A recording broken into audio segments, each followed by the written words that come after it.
repurposed freighter drifts through space. As you stare out at the star-flecked void, another ship comes in. Wait, is this sci-fi? I thought we agreed on a World War II campaign. Oh, did we?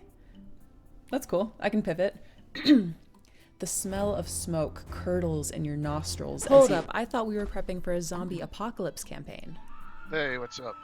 Moose, touch. Alright, here's what we're doing. It's the year 3700. Here. Humanity's elite fled to other planets long ago, taking with them all forms of advanced technology. Earth survivors scrape by with historic tools as weird phenomena plague abandoned nuclear sites. Witnesses report seeing glowing lights and the dead rising from their graves. And amidst the chaos, 3 strangers will meet in a dim bar. A veteran zombie slayer, a disgraced general out for revenge, and a space mercenary sent to investigate the power plants. Now describe your characters. How did you do that?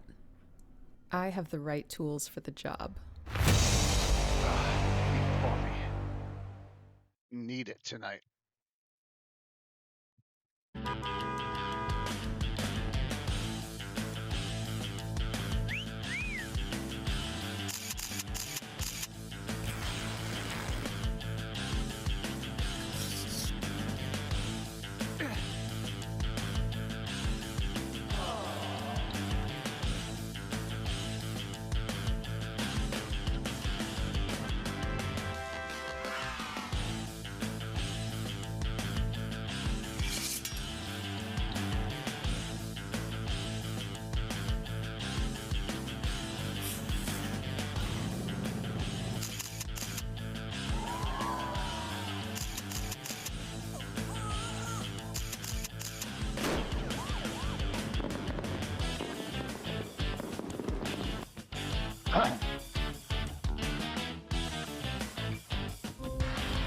A story once spoken is ageless. Hello. The dungeon imagined without end. The curious are the ones most courageous. Good. The tree that endures has to bend. From stillness the mad mage is stirring. From countless voices the castle takes shape. Zagged will test the enduring. Those I was supposed to. Will never escape. I was supposed to. Don't see it. So.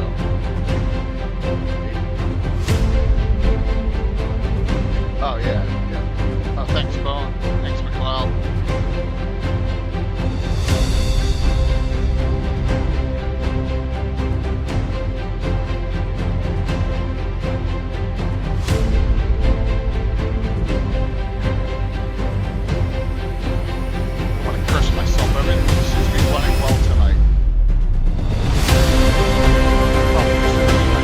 We'll see.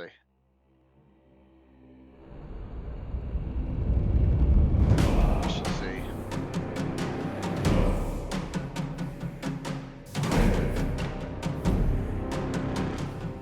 Got our collection TV reprints tonight.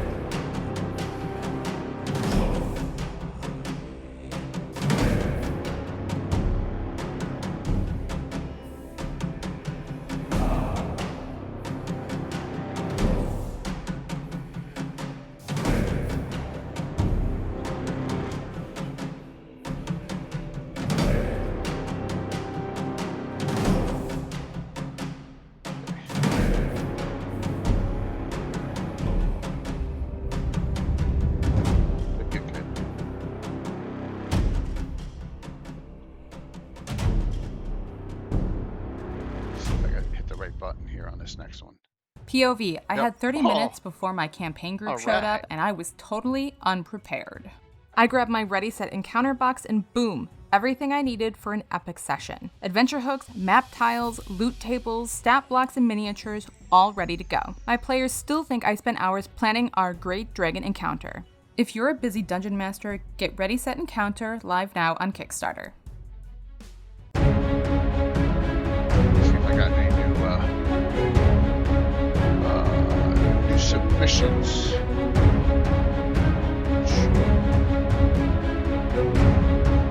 It shows no. Alright, so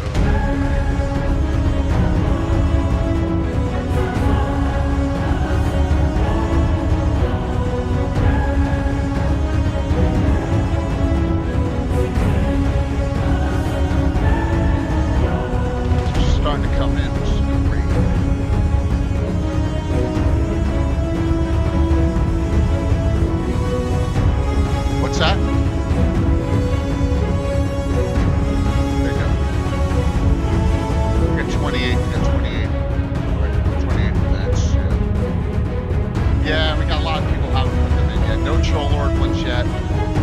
No, Josh has put his in. Tiffany hasn't put hers in. I think Rob's got a couple more to put in.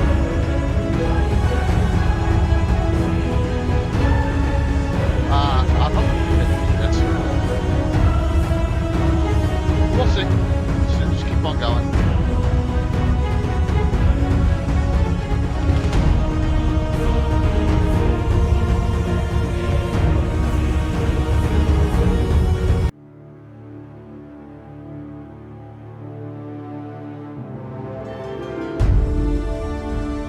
Yeah, Sparky, we can cram in one. Do it, please. Yeah, it's all right.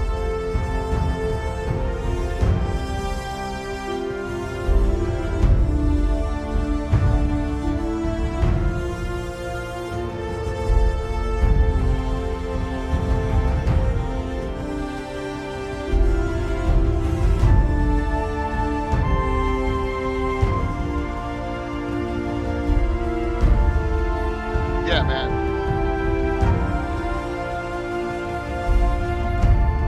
Yeah, absolutely. Prepping up a little bit too. Got so much going on before that, though. Which I'll talk about.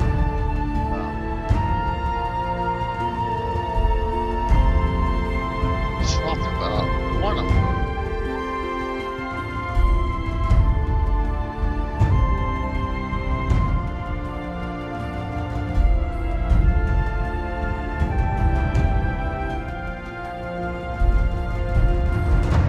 Gary's joining us, and then probably Sam at some point too. So, yeah, yep.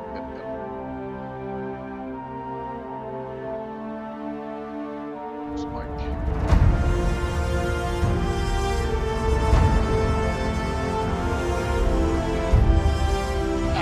Well, yeah, that procedure's September 9th. That should be only be a day or two, I think. Recovery. Down 21 pounds.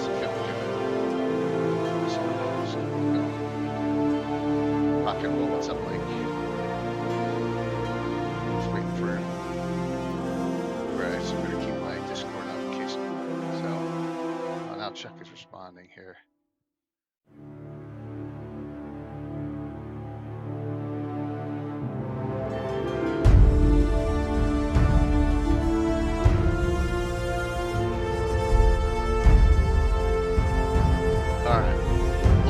What time is it? Oh, good. We can go ahead and search some stuff.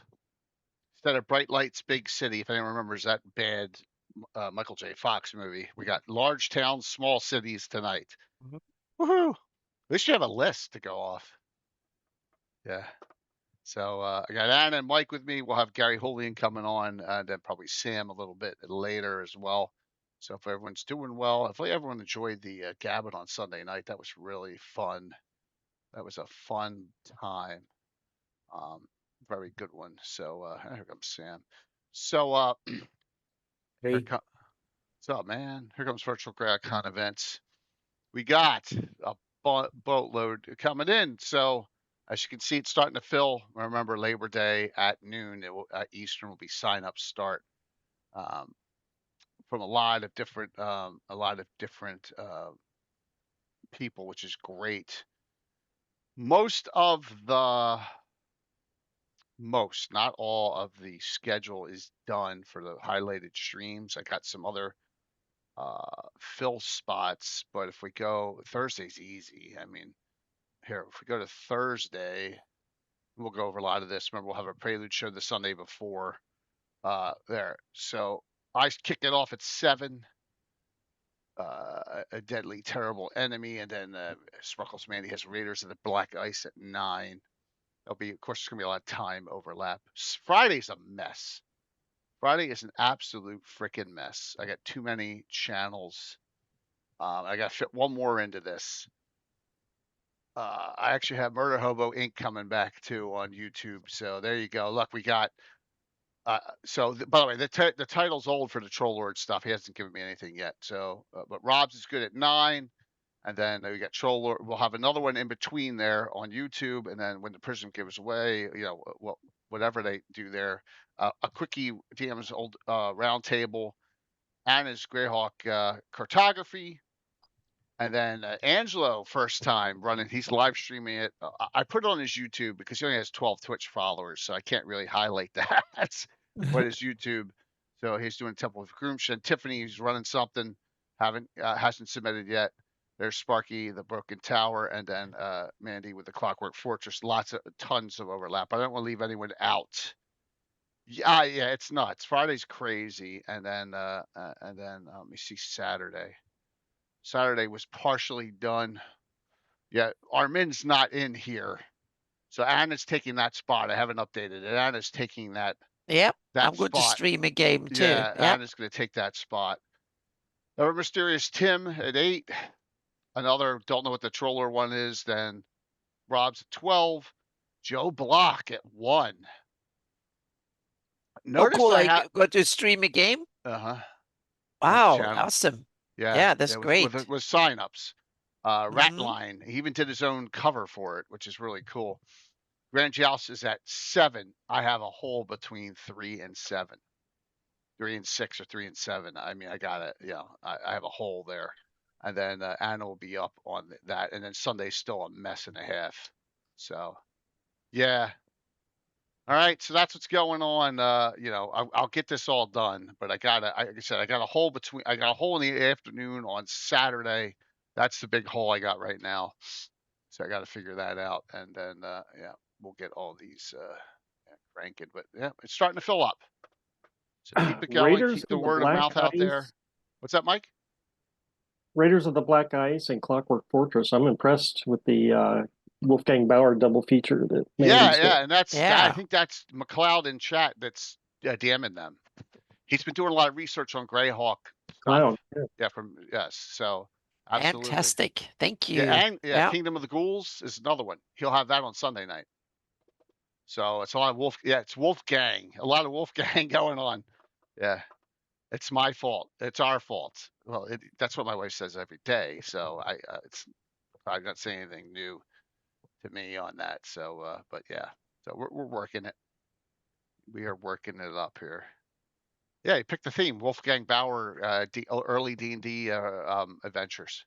So, okay, tonight, and I guess Mr. Julian will be on when he can. Sam, how are you? Oh, getting along. Well, I appreciate the this. I mean, that's awesome that we got. Yeah, the list was great. Yeah. So we got a list of possible towns. I'll bring this up real quick. Mine's a little more extensive than the one Gary had. I think I got under 8, but I got ones down to 1,000 on it. So yeah. Yeah, I don't know if Gary clipped his, but yeah, this is yeah, it goes all the way down to Grouster in the Bandit Kingdoms. Yep. So, yep. So give us so we're talking about between 8,000 and 1,000 today. So you know what I'm going to do? Because this is on the edge, I'm going to do this. I'm going to, see, I'm not stupid. Woo! See how, wow, I figured that out. So you can read it. All right, there we go. So we'll go over some of these and make some decisions and talk about them and show them on the map. And because this is where a lot of people, I mean, you got city adventuring, but a lot of people live in the small location, That's kind of, I'm a master of nothing lately, but I'm getting there. But a good thing is small towns are where the action's at, right? Thanks, Curtis. It looks like my shout outs are not working. As you can see, not all is well because that didn't show up. Yeah, so good job there, Streamlabs. Yeah, it's not even picking them up. Just when I said there was nothing wrong, right? Technical, yeah. Great. Yeah, of course. Whoops, sorry. Why did I do that? Yeah, unbelievable. Let me turn it on and off. Freaking stupid thing. I'll probably lose all my connectivity. Yeah, so there's Gary is logging in as we speak here. So wonderful. Yep. I'm gonna disconnect and reconnect this and see if that works. I'll do it here. Yeah. There he is. Yeah, there he is. There he is. I'll put him over Hello. there. Yeah, it's not picking up any of the. It's not picking up anything. So Gary, good to see you. Oh, is he there? Testing. Yep, you're there, man. Yeah, it works. Yeah. Yep. I just got back from meeting Mark Essa. Who is Oh, he's Mark Essa. Yes. Nice one. You're a real cultist today. Marquesa. Yep. Wow, that went right Real over my cultist. head, man. Wow. That's funny. Yeah, we'll see what happens in that though. We may have some more we may have some more of those, right? Some more fun. For sure. Yep. So Everybody should check out Mike's latest comic. Yeah, we will at the end. We will at the absolute end there. I'm trying to see if I have a exploit. So Gary, what are your thoughts on this type of close quartered I mean, there's something to be said for, the smaller the town village, easier for the DM to kind of control it, to fill it out, to detail the map. It's a little more manageable. Right. That's a good point, man. Real good point. And when you look through this list, I mean, you've got some of the most famous adventuring cities on this list too. So that is a great point too, man. 100%. That there's certain things that are like, wow, what can I do? Where can I go? And you're like, oh yeah, that happened there. Right. That is some very famous places. Yeah. Absolutely, and that's kind of relogging in and seeing if this thing connects. It's not showing anything. It's not showing anything from 4 days ago. All right, you guys keep on rocking and roll. Now it's starting to show a couple things here. Let me see if this works. All right, there it goes. There it goes. I don't know about you guys, but there are settlements here that I don't think I've ever heard of. Oh yeah, probably a lot. Probably a lot of them are living Greyhawk ones, right? You're just like, oh, I didn't know about that area. I don't think, Sam, you didn't include any living Greyhawk sources, right? Just LGG. There's maybe 3 or 4 from the LGG era in here. Okay. What is it? Exag made the list after it was mentioned during the last thing on cities here. So I added Exag in there. But Exag is old. It's mentioned early on, yeah, I think. It's on. It is, but it's okay. It's not really detailed, and technically, it's not part of Terranland. Like no, it's not. But but it's mentioned. And hang on a second. Now we need to. What audio's gone? Uh-oh. Is my audio gone? Nope, we can hear you. I hear you. All right. No. Well, of course, we're gonna hear him. Yeah, Exag is on the Darlene map, so it's there. But you're right, Sam. It's never been detailed until later on in Dragon Magazine. But I don't think it was detailed in Living Greyhawk either. Yeah, it's active. It's just the shout outs aren't working now, of course. Let's hear a couple of those, Gary. Those ones you don't know. I'm curious now. Yeah, please. So just as I'm looking at the top of the list here, I go down on like Stradset in the Pale. It's about 11,000 people. It's a pretty decent sized city. That's never heard of it. Stradset. Fash Tree in Ekbeer, 10,000 people. That should be in the LGG. Yeah, these are things that came in the LGG. I don't know, whoever wrote the Pale, I think might have gone a little overboard in adding cities. That would be me. Well, that's awesome. So you don't recognize the cities that you added? I don't recognize that city. But Gary, now you're responsible for, like we talked earlier about that Pale is about the most urban of all the realms in Greyhawk. Well, that's your fault. Here's my theory, Anna. It's very cold and dangerous up there. Mm-hmm. So you huddle in cities because I agree. It's your safest. Yep. But Born Ever in Niron? Born Ever? Never heard of that. Born Never? No, Yeah. it's hang on a second. Borneven. Yeah. Oh, maybe there's a typo in that, Sam. Well, Yeah, I may have pronounce it missed it, Borneven. yeah. Yeah. There it goes. Yeah. That So, is Mike, I mean, LGD, I think. Yeah. I think 1 out of 10 of these, I don't think I've heard of Yeah. or done anything Born with. even. Yeah. Borneven. It says Born Ever on Sam's list, so I'm just going by that. Where's that? But even Born Even. Northern, it's the capital, provincial capital of the earldom of the Gamboge in northern Nyrond. Well, who cares? It's Nyrond. It's the second. Well, it's technically. Oh, yeah, that's true. It's on the wrong side of the map for you. Here it so, is. Yeah. Born even. It Instead of born odd. Yeah. Okay, it's in Marklands. Now you made me. I have to invent the little town born odd. It's in Marklands. It's fine. It's a Carl Sargent. It's a sergeant. Yeah. It's a sergeant. Sergeant here. Oh yeah. Good news, Gary. I just looked up I Use the Evil. Yes. Stradset is on that map. It is. Okay. That's good. Yeah. Yeah. It's way out there, but it's, like you said, there's a lot of. Well, yeah. I mean, when you just look at this list of small cities and large towns. And there's places that none of us have ever ventured in, and so we only kind of know what we know, right? I mean, exactly. There's no harm, no foul in that.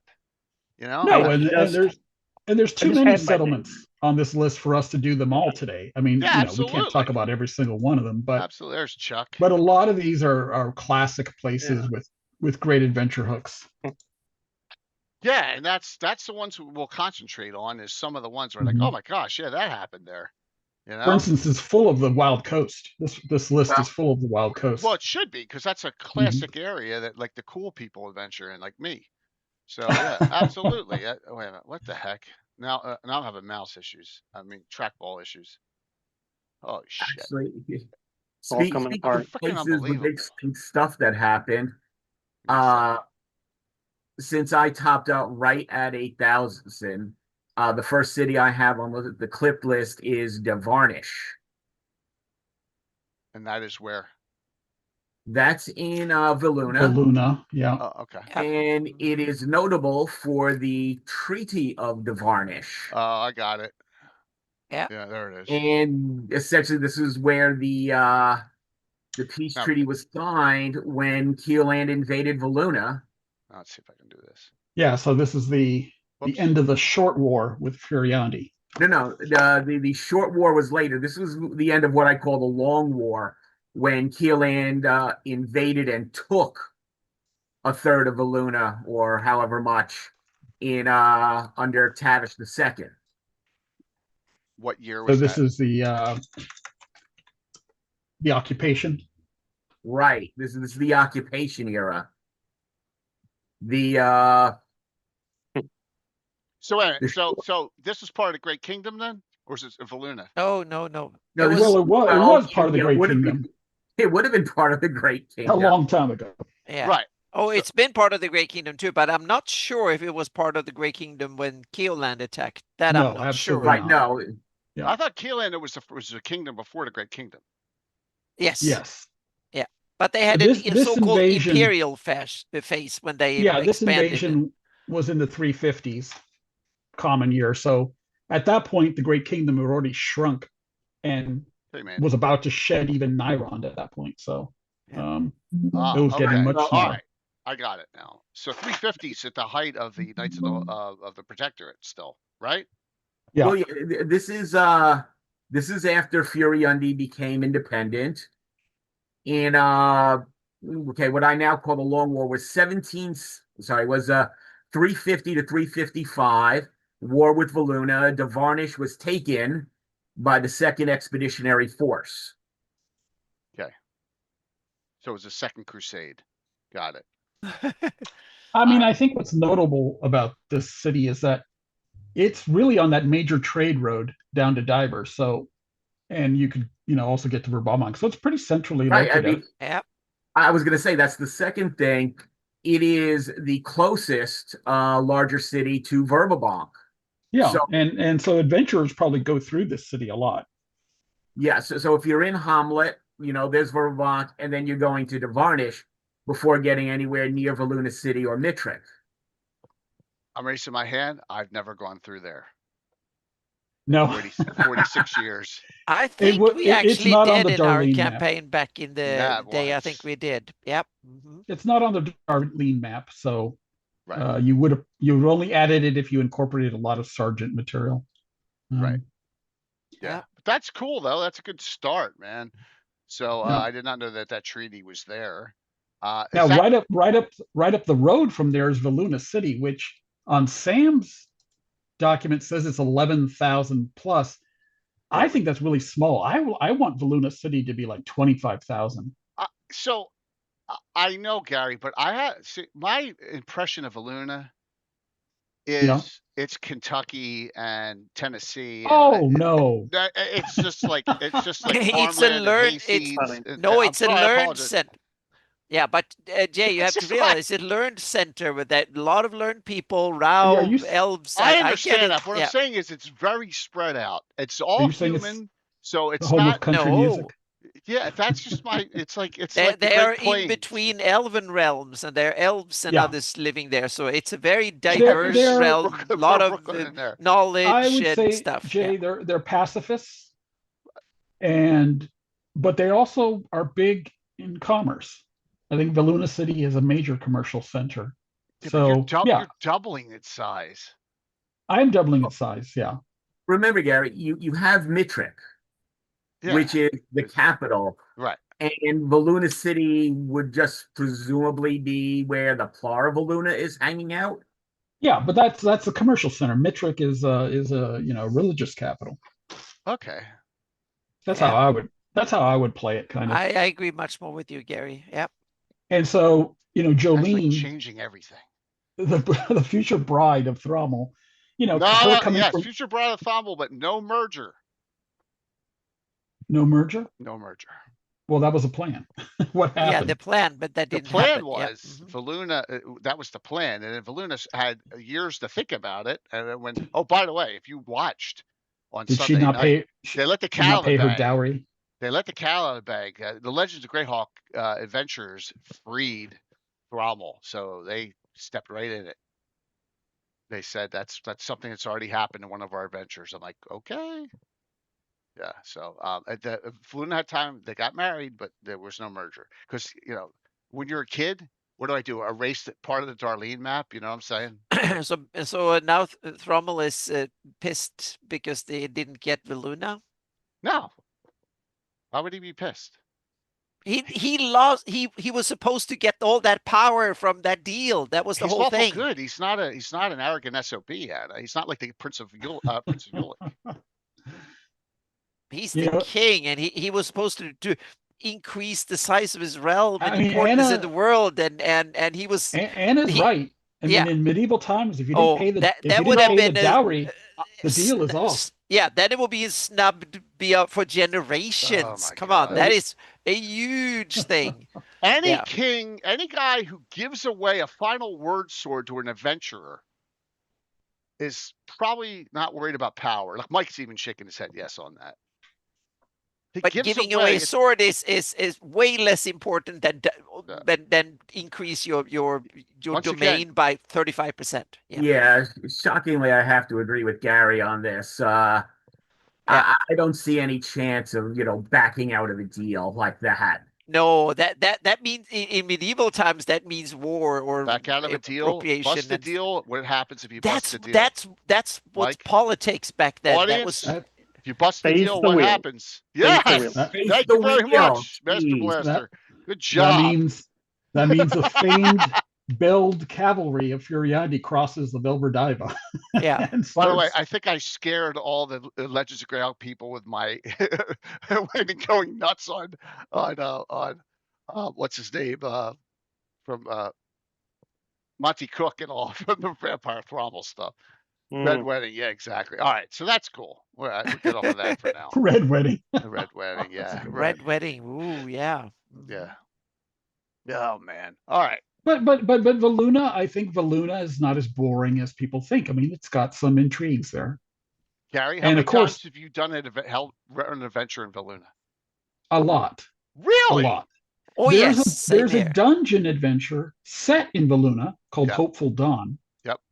That's which true. is actually the source that sets the god of Valuna as Ral.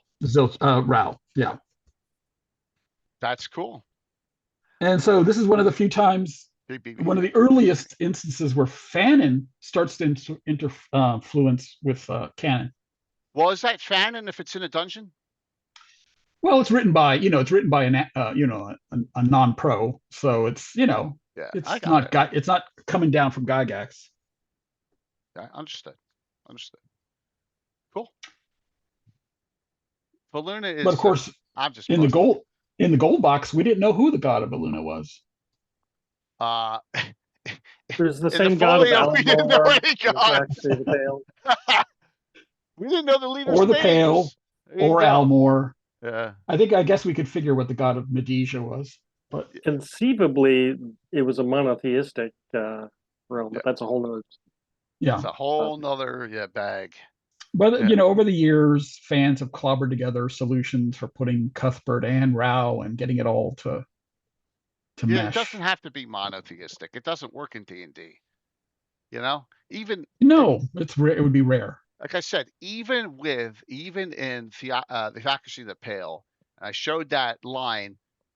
Len Kafka said that Ouija was worshipped in the Theocracy of the Pale, right? And that was something that he wrote. And then it was just and then Sargent came along and it was just that was it, one religion. So. In fairness, I think Gygax established that in the novels before McLeod, Sargent. Did you get all of Jeff's adventures? Grim Sparkles? He's got an entire adventure path for you. That's all. Oh no, that's 10. That's 10. Here's one. Sorry, we're going off on a tangent here, but it's a good question. Let me find it. Tristor. It should pop up. Yeah, Tristor's one. Yeah, here we go. There you go. All right, this is the only Living Greyhawk adventure ever to be officially published like this. There you go. Fright at Tristor. It's like a first level adventure too. And with trolls. Yeah. Fright at Tristor. D&D adventure exclusively. How many are in Tristor there, Sam? Oh, I have no idea. It's not on the list? Oh, gee, I don't know. Okay. Is it 1,000? It is not on my list. Okay. It is. Tristor is a little village or town. It wasn't listed in the LGG, so. No, I think it came out after the LGG, if I remember correctly, or No, it came out during LGG. During LGG, but you remember the Gazetteer came out before the campaign started. This is look at it, 2000. Came out. This came out same year. Yep. Yeah. So, all right. There's others that are in dungeons. I guarantee it. Just gotta look. I don't know if one of you mentioned it, but that came with the DM screen. Oh. Yeah. And it was one of the few Greyhawk set in Greyhawk during the third edition era, but it was not labeled Greyhawk at all. It was just, I think their Greyhawk place is mentioned in it, but it was not labeled. But Greyhawk was just the default setting, and it was just understood to be Greyhawk. Is cheap for that. $40 is cheap for that adventure. It was in decent condition. I'm just telling you. Yeah, that's cheap. I was thinking more like 100. So, yep. So there you go. What about how about Raker Vale? It looks big. Is that on the list? Yeah, it's one of these that came with there's Sam Raker Vale. Is that on your? Yeah, it's a big thing. Yeah. No, I went just with the stuff from the LGG. Oh, okay, fair enough. That was my list. Or earlier, right? Or earlier. Well, I think every city mentioned in the box set is in there. Okay.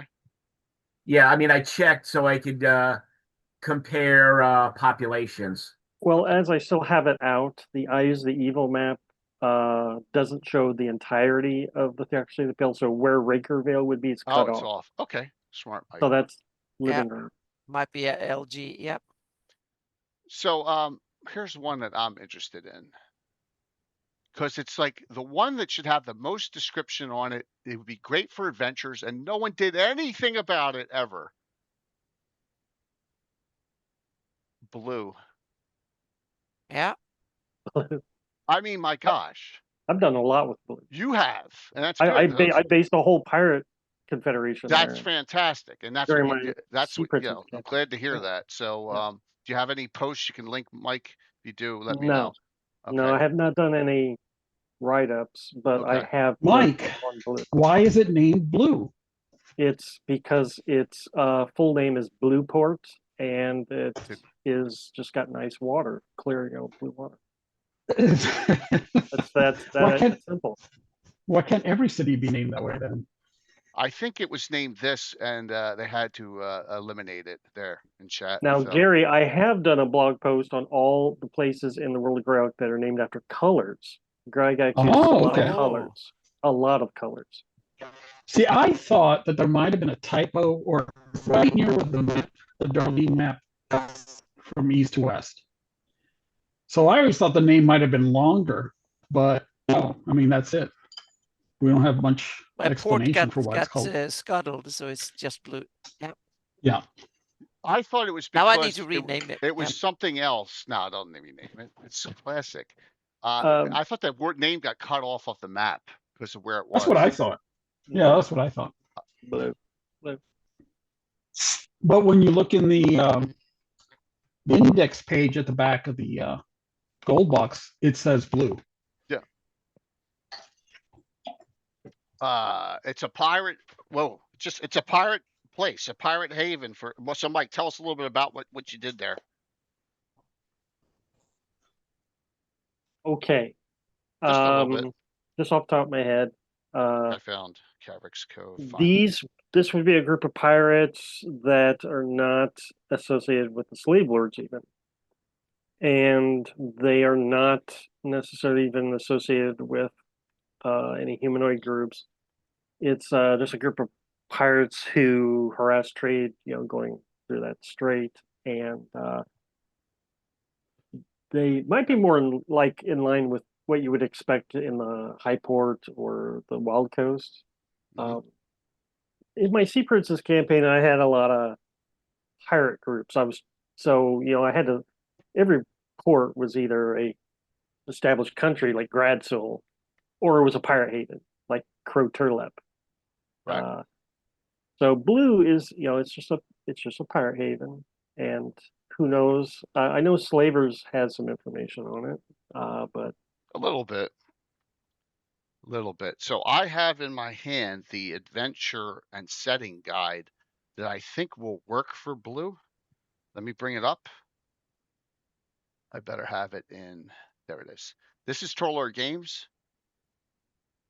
This is the town of Calais. As you can see, it's right on the cliffs. I was going to use this if I was going to do some pirate adventures here, but there it is. I think this would work perfect for Blue. So take a look at it if you can get, and it's definitely available for download in PDF. If you're gonna, you got a gift certificate from Troll Lord. It's Paul Kidd. So yeah, but yeah, you can always make some changes. It's got a population of 8,000, which I think it's 6,000 and change in there. It's close enough. It's close. So yeah, and I think it would work. But you can always make some changes to it and say it's still a human pirate haven, not slavery. You can do whatever you want, but that was just an idea of if you wanted to go Dignity and Blue. Yeah, Enoch, it sounds good, man. You sure that wasn't founded by Philidor, Mike? Oh my God, what a shot that was! Boom! Got me good on that one, Gary. Oh man. So there you go. There's my blog post on colorful places in Greyhawk, if anyone's curious. Probably Dale. Probably the same Paul Kidd. Yes. Probably the same. Let me hold on. Let me go and I got to set up. Remember, I don't have too many things open, but I got to do this now to get this. Fantastic. Thank you, Mike.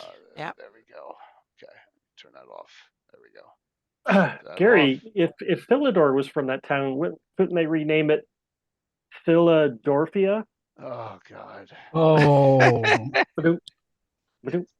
Philadelphia. Yep. Mm-hmm. And then we have blue. What a wonderful combination. Yep. The audience is turning on us. Let's get back to the lore. Absolutely. Thank you, Dexter. Yes. You notice I'm not commenting because yes. Oh, that's awesome. Yeah. Yep. Yes, I refuse to comment on that, but here, all right. Well, so among these small cities, do you guys have favorites among these small cities? I did a lot of work with Seltaren, which is in the middle of the Duchy of Ernst. And I kind of saw it as a little bit of a cultural island that had many aspects of the old Imperium, many traditions. Yep. Gary, it's a place like you and me would love to have an adventure that would bore the players to death. We world build for a year. We force them to sit through a cultural evening, go to the library, watch a show, and the players will be like, they will kill someone just to have some fun. Seltaren is near Mar Castle, though. That's not well. There's a lot near Mar Castle. That's about 100 miles away. So you can go for a. Have there's some a lot fun. of stuff nearby. It's it's the biggest city though nearby. Pontarel is right here. It's closer, isn't it? Pontarel's real close. Yeah. Is that on the list? I think that's bigger. I think that was on the previous. Oh, there it is. 7,500. Okay. Well, the only reason I mentioned that is because Gary put the Seekers in Seltaren. Right. So that's the big connection. That is the founding city of the Seekers. Right. So, as we all know, the Seekers like going after places like Mar Castle. So, Duchy is much more Sewell than the county, correct? Yes. Yeah. Significantly. Mm-hmm. It's Sewell Iridian, and then the county's more just Iridian, correct? Or am I missing? Well, the county is SO, I would say mixed, and then the Duchy is almost completely S with very small. Yeah. Okay. Yeah, the Duchy of Ernst is more like Kiel land when it comes to the Duchy of Ernst is S tier. Ethnicity. Yep. Yeah, we'll get there. We'll get there, dude. I guarantee it, because I love the Wild Coast. We will get there. Promise. If there's a place outside their valley that you could possibly find a silent, Seltaren would be a very big candidate for that. Yeah. In fact, Gary, tomorrow night's adventure is a Seeker adventure. Ah. Two-parter. Are the players on the Seeker side or against the Seekers? The NPC and Gemma Winchester are both members of the Seekers. Yes. Mm-hmm. 2 Seeker members in the party. More Seekers than than Order of Ulic members right now in this group. Yep, there's only one that's an Order of Ulic member. So Seekers are about the glory. Seekers are about the Silent ones don't want that attention. Yes. So we'll see. I got some what are they going to do? Ethical dilemmas, of course, always come up with Seekers. Not as much as Silent ones, with Seekers a little bit. Yeah, good one. I did not know about Seltaren being the home base of them. That's interesting. Makes sense though in the Sewell area. So well, at the time, it was part of the Great Kingdom at the time. But on the frontiers. But yeah, it's a good place to base a campaign if you want to go to Nyrond and to Greyhawk. And you have Laukish next door. That's interesting. Big, you have you have the Nesse River and stuff. So near Div is not too far away, so it can be like a home base. Who does anyone in chat use Ernst as a main base? Yeah, let me know about that. But the county of Ernst is a great base because you have the better kingdoms and stuff next door, so it's a perfect home base. Interesting anecdote or tidbit is that Eric Mona is a huge fan of the Duchy of Ernst. Mm-hmm. Yeah, I think I think he made the Duchy the triad for Washington State. Oh, cool. I'm more of a county fan so far than a duchy fan, I think, but it's simply because I've used county more than duchy. So yeah. I like the duchy more because of it's closer to Greyhawk and Harby, and therefore you could actually have a little more interactions, especially with Karen Hills, because you could turn the Doom Grinder around, have it destroy Ernst instead, right? So it's right there. Yeah, just flip it. Just kidding, everyone. But, well, I guess that idea you can take Doom Grinder in any direction and have fun with Curtis, it. you can have Sour Load too right there. I know Curtis is in chat, so just, yeah, that's his favorite location in all Greyhawk. So it's not Apple. But if you're going to be in Ernst, you got to do Morning Kane's Fantastic Adventure, or Right. the Mark Castle stuff. Yeah, see there he goes. You got to do it. You have to. I mean, it's one of those musts. And there's other adventures too. I mean, nearby Star Cairns. I mean, which is not bad. You can save that adventure. You can save it. Gary, you're zonking out now. Oh, sorry. Now you're good. What did you just say? Oh, Fuzz, Tomb of Lysandrid. People are not. Some people don't like it, but no, it does sit there. Yeah. Is there a flag or heraldry for Sour Load? Probably not, Curtis. So you can make it up and have Anna make it, and then we can have you can have your own Sour Load shirt. That'll go over real well at GaryCon. Yeah. That's perfect. I remember the pail for the yeah. So okay, all right. That's a good place. That's good.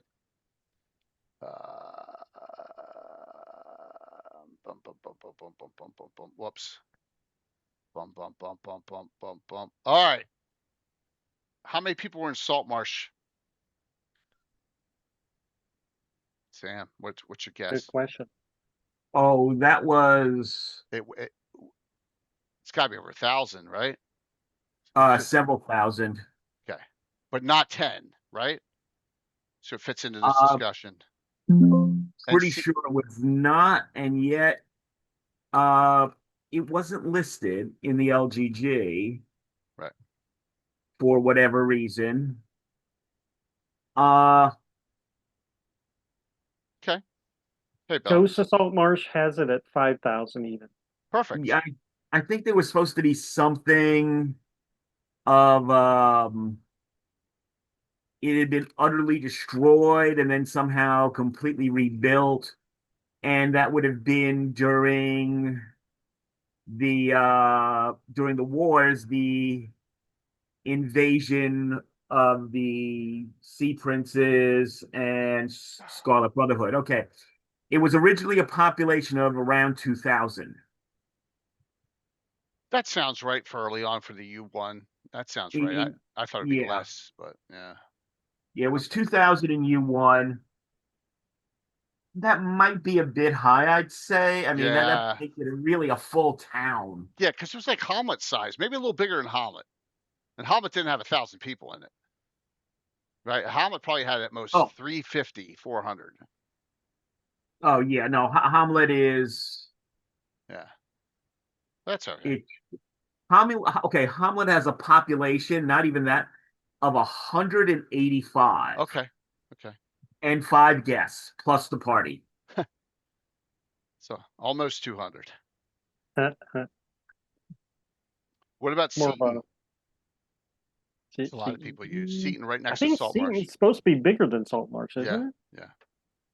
Yeah, but that was a later edition. I think it was an LGG or something. That was not in the early. Oh no, Seaton also appears in U1, I believe. Yeah. Okay. It's mentioned. I think it's supposed to be 5,000. Yeah. Burl's smaller. Burl's there too. Burl's on the main map, right? Yeah.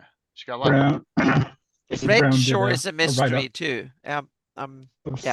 Red Shore, yeah. Yeah. Red Shore's on the island, right?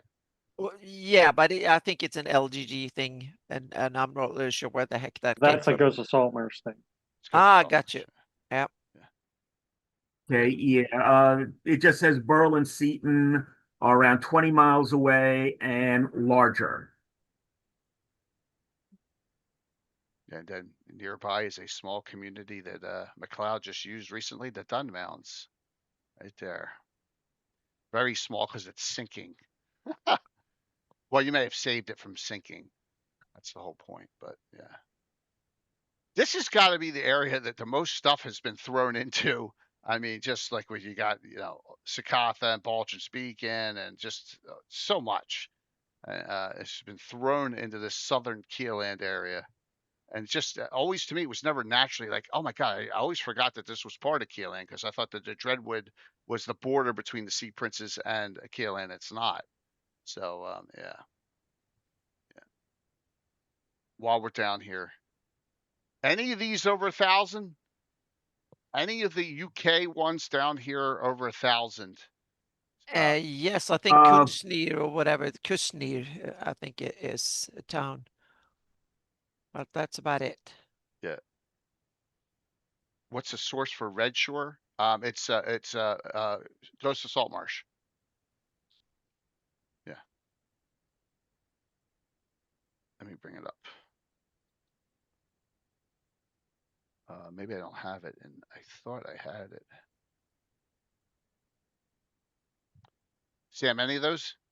Any of those in that area? They're not on the list. Again, they weren't on that master list, but they are, a couple of them are over 1,000. Yeah. Okay. So they're small. They're large towns. Yeah. So there you go. Ghost of Saltmarsh is right. That's where it is. Right, 5th edition. This came out like 8 years ago, didn't it? 10 years. It was 10? one of the because it's 7 years. Okay, it was one of the early ones Mike and me did on one of the very first episodes of Legends and Lore. We redid talked it. About we redid it too. Yeah. One of our first 10 episodes when you switched to this channel too. Yeah. So yeah. Okay, actually, double checking. Hallbridges is 600, Chiswell 150, Ganaway 200. How about Kushnir? That's what I'm looking for. This is all. Actually, this is not. Yeah. Sorry, Kuznir's a mere 400. So none of them are. This area here does not exist on the Darlene map really. It's empty, and then the UK guys, the Brits. I guess Gary said to you, here you can have this hole down here to run your adventures. Yep. Yep. Oh, thank you. And then Malden took the Belcotia, so and added that area. So there you go. Lots of absconding with property down in this. Okay, I take it back. Red Shore is not Ghost of Saltmarsh. I don't think there's an adventure called The Raising of Red Shore. Yeah. Which is in Dungeon Magazine. Okay. So it's there. But I don't know the details of it. I think it's a high level adventure. What edition? 3.5, because this would be Paizo era. Oh, I think it's like 15th if I recall. It was a hot, yeah. I think I looked at it. I was like, oh my God, I want to do pirate adventures back in like I'm talking about the mid to late 2000s, right? And I was like, oh my God, this is high. Yeah. Yeah, I if I recall correctly on that. All right, cool. I'm just bouncing all over the place. I'll save the Wild Coast for last. All right. What about this area? Let's do the Iron Lake area. What do we got? What kind of towns we got with adventures in this area? What's that? Scant is small. Scant. Very small. Yeah. The capital of Bonwell. Yeah. Now, is this pre or post? And captured by the ones that should not be mentioned. All eras. All eras. Yeah. Okay. And they were very active during Living Greyhawk. They did tons of stuff. The Onwell Triad had one of the best maps and most detailed. Look at how much detail there is. It's all spread exactly. out too. Given how small it is, that's impressive. Yep. So that's why there's so much detail in there, because they provided tons of stuff. And it was the British, I think, that had Onwell, because it was these awesome folks that we have collaborated with so much afterwards that and had on the show several times. They did. Yeah, Paul Luby and exactly. Yep. Scant is 4,500, which is down 200 from the box set. Longbridge.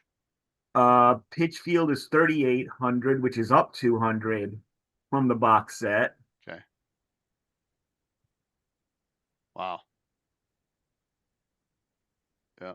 You got Longbridge. You got all these. There's towns all over the Hill, place. Killdeer, and stuff. And it's also a really good location because it's that peninsula has coast in 3 ways, so it's really a strategic location.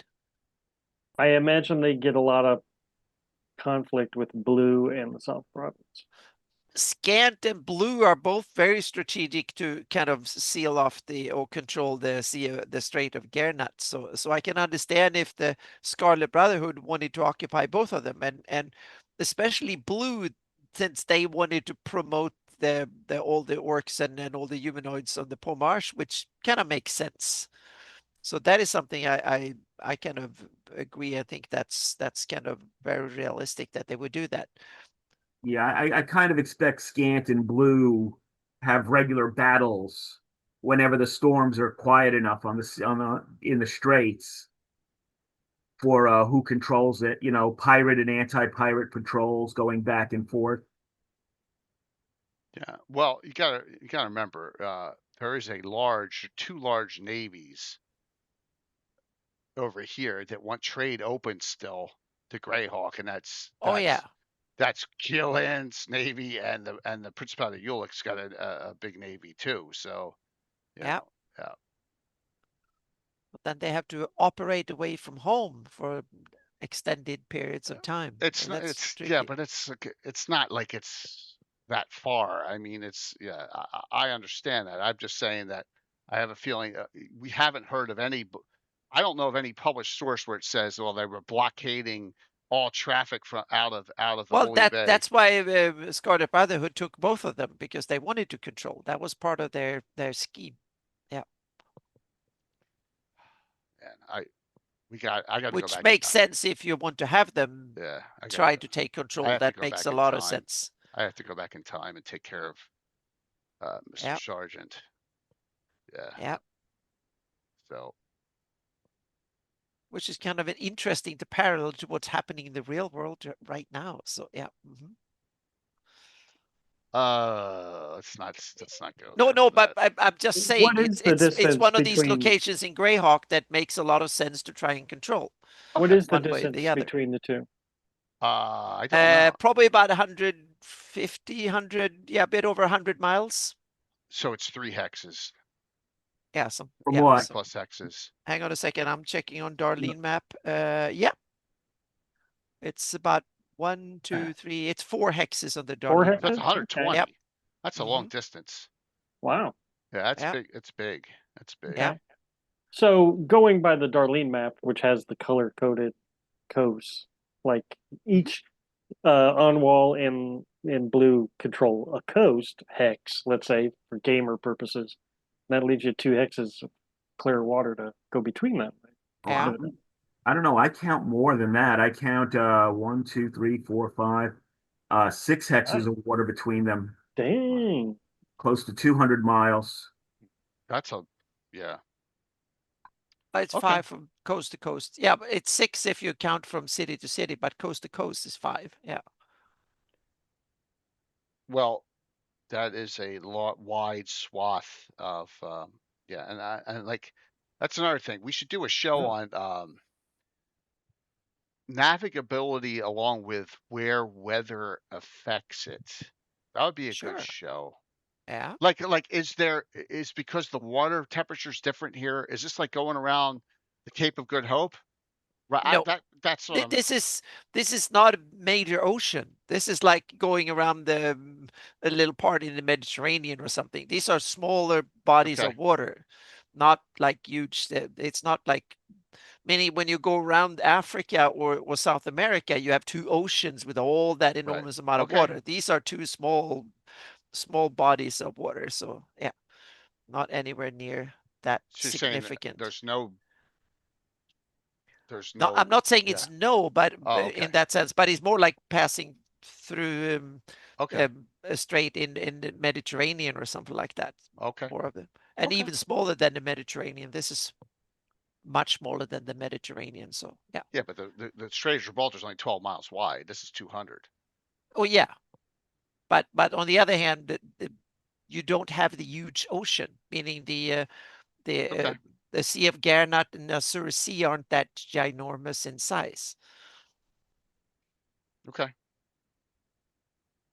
Yeah, I mean, the thing is, the Azure's noted as Thank you, having Elizabeth. storms, and the Sea of Guernsey, Woolly Bay, and most of Relmore Bay are noted as being rather stormy. Yeah, that's. I was just curious. It's all. Yeah.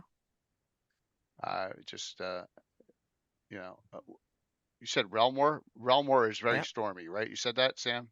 Yeah, actually, in Marklands, there's like one area of Relmore Bay which is noted as being not as stormy as the rest of the area. Okay. Oh, it's a fantasy world. There has to be some fun so you can go on adventures. Yeah, exactly. You don't have to go around the world. Yeah. Yeah, it's called out as, specifically for, it's not stormy here.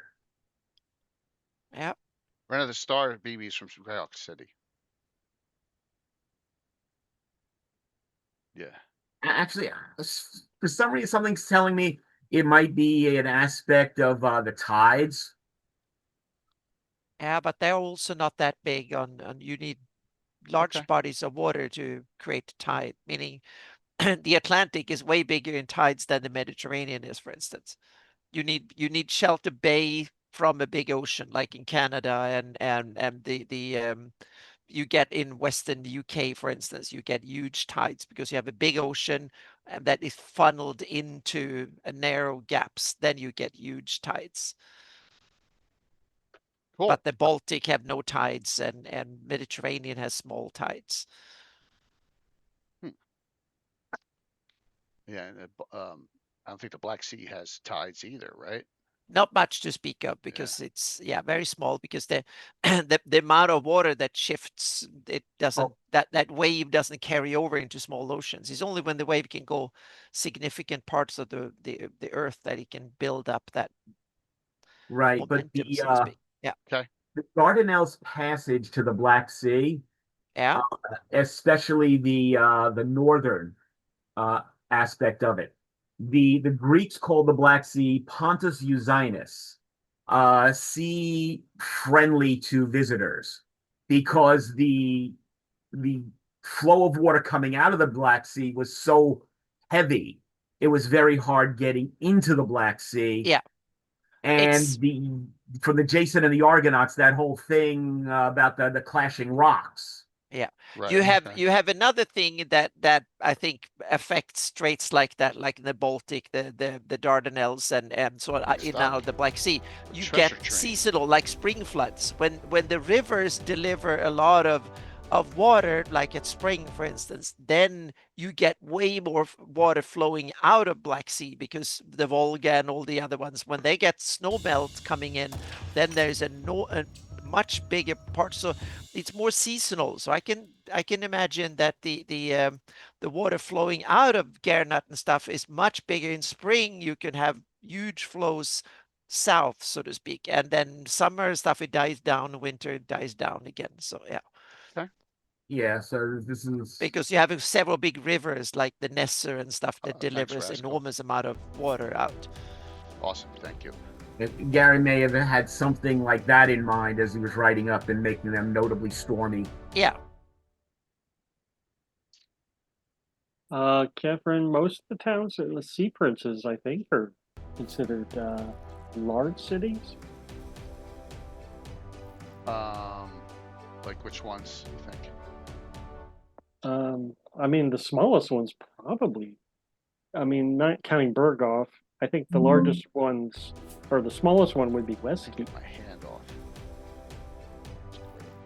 I wonder if I. Yeah, there's none listed in the small list.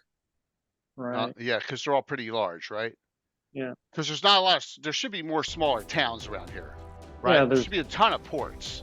Right, they either don't show up on the list or they're too big for the list. Yeah, that's it. Thanks, Buzz. But that's a Greyhawk signum, so to speak. That is not fully developed. They're huge, wide areas that ought to have tons of more stuff in there.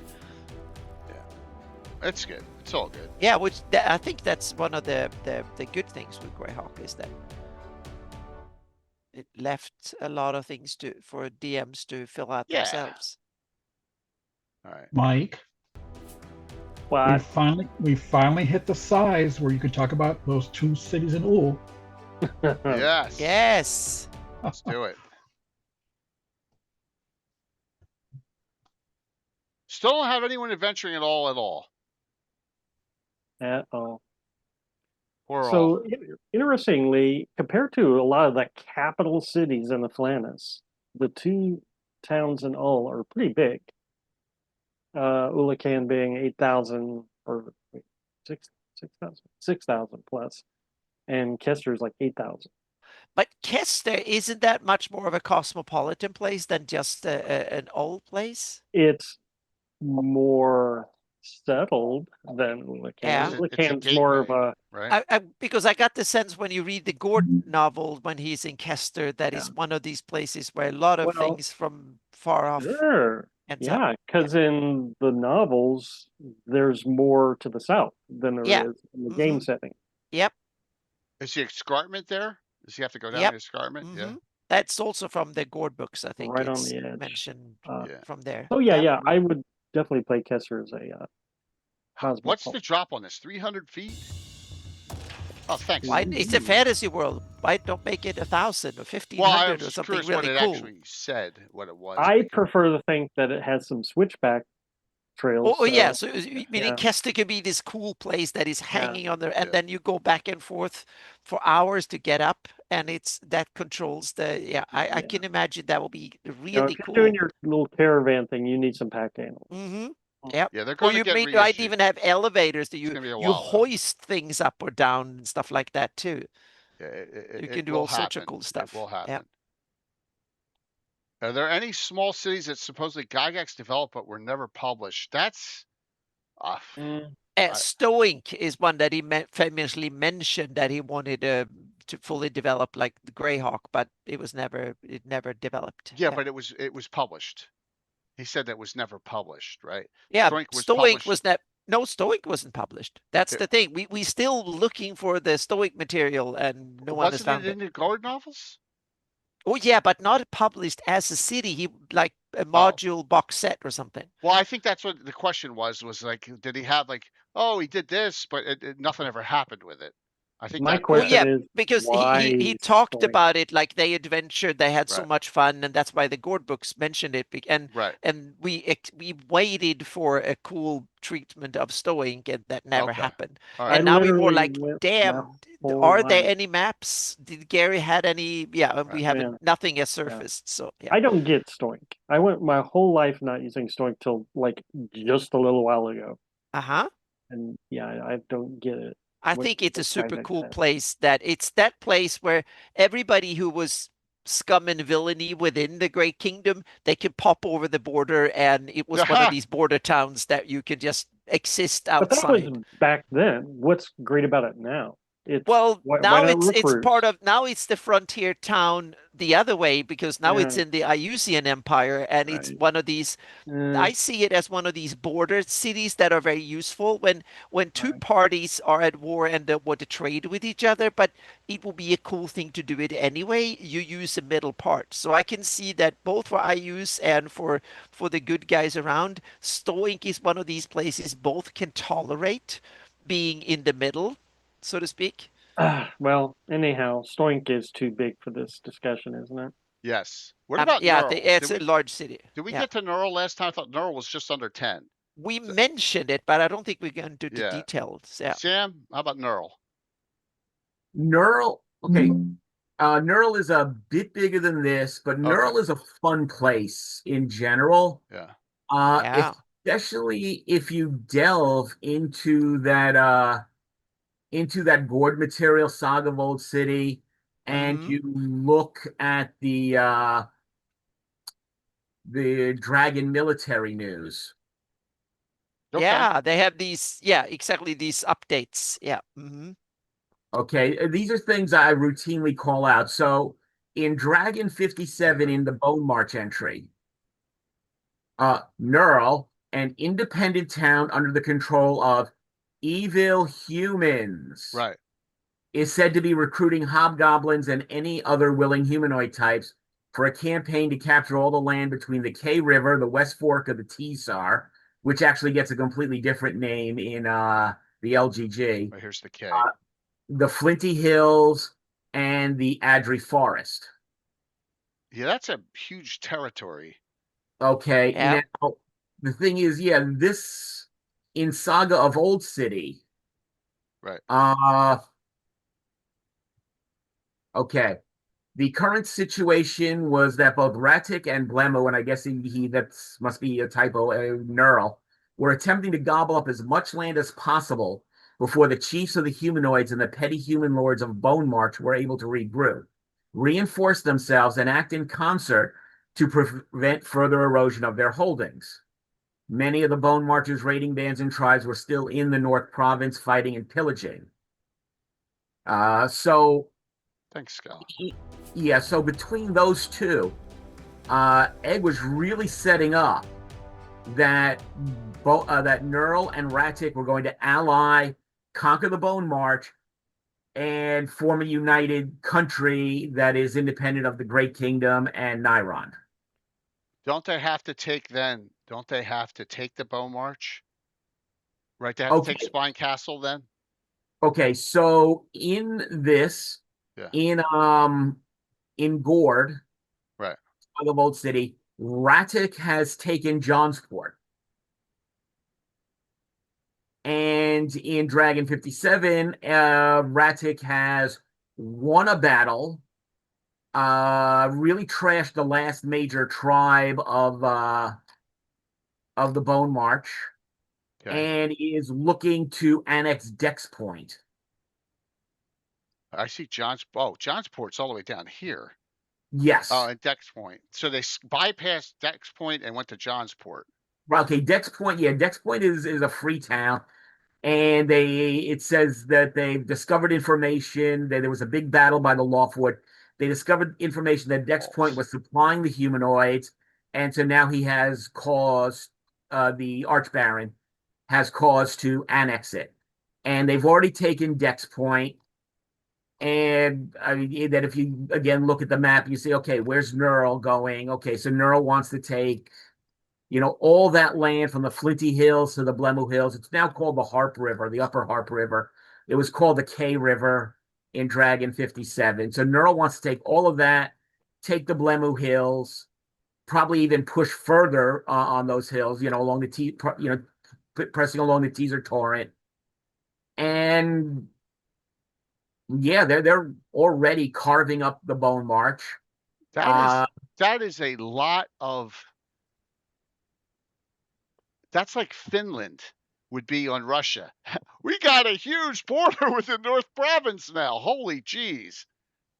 That sounds like but realize that fantasy. in World War II there was a stalemate between Russia and Finland. Well, yeah, because Finland was so good at defending in the winter. But like this is crazy. That's insane. Yeah, that's nuts. I mean, that obviously it never came to fruition. Wow. Yeah, that's. Yeah, can you imagine that? That's a long. It would be like. But also, wasn't Nerl run by Nairon under Nairon rule for a while too, if I remember correctly? Evil Human. It was independent in that discussion, and that's those 576 to 574, 3, 4, 5, 6, 7 era in discussion, right, Sam? In those. Well, 575 to 578 usually. Yeah. Okay. And so wars. Yeah, the thing is that there's a definite change or shift or something between what's written in Gord, what's written there. It's how's it going? What exactly is being done? There is something that the Greno did go into Bone March, trashed out the Ogre Magi led ogres and gnolls. Thanks, Manny. That's just yeah. Yeah, the Ratic defeated the Death Moon tribe, and now defeated the Vile Rune tribe, and now the Death Moon orcs are moving from the Blemu Hills into the rest of Bone March. Right, Blemu here. I mean, that's what I mean. The Blemu Hills are on the other side. That's like just you have to clear out the Blemu Hills before you're going to connect that to Ratic. I mean, that's just crazy. Hey, whatever. Right. Hey, it's the wargaming aspect of Gary. We all did it. Mike did wargaming all along, and I did wargaming first, second edition. I had a big war with the Keelan and the Sea Princes on land, so we all did it. I mean, but like that is Knurls. How many? The population of Knurls not anywhere near big enough to support that. Yeah, that's crazy. But hey, cool. That's cool. Yeah, and the way it's set up is apparently the Vile Rune tribe or others had invaded Great Kingdom. Or the Death Moon had invaded Great Kingdom, but someone named General Hooglish. Now, doesn't that sound like an orc name? General Hooglish was running Grenel's armies. You know, Hooglish boasted of calming Knurl and sending the remainder of the orc clans fleeing back to the Rakers. Unsupported protocol, Gary. I can't get on cannon fire. That's weird. Right. So the thing is, there's a very different story there that Gary's writing for Bone March before we use HTTPS. Oh, just put cannon fire down.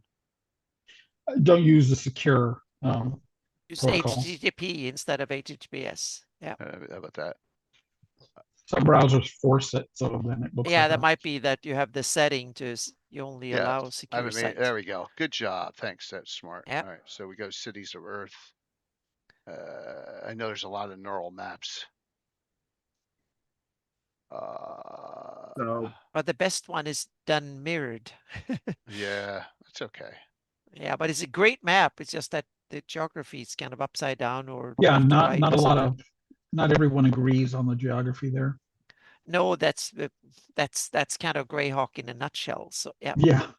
And I'm very much part of it because I have ideas too. And Mattias did that one for Knurl. Well, that's a good one too. I like that one. I kind of like that one. That's a great one. Who did that? I like it. I like it to be at the confluence of the. Mattias that had a podcast and stuff with. Yeah. Oh, cool. Nice. Fantastic. Hey, what's up, Gianna? We'll see you tomorrow night. Yeah. I know people. I know people love that. That Spine Castle is just perpetually ruled by humanoids. But if you get past, like I say, Gygax might have been moving to have it conquered, liberated.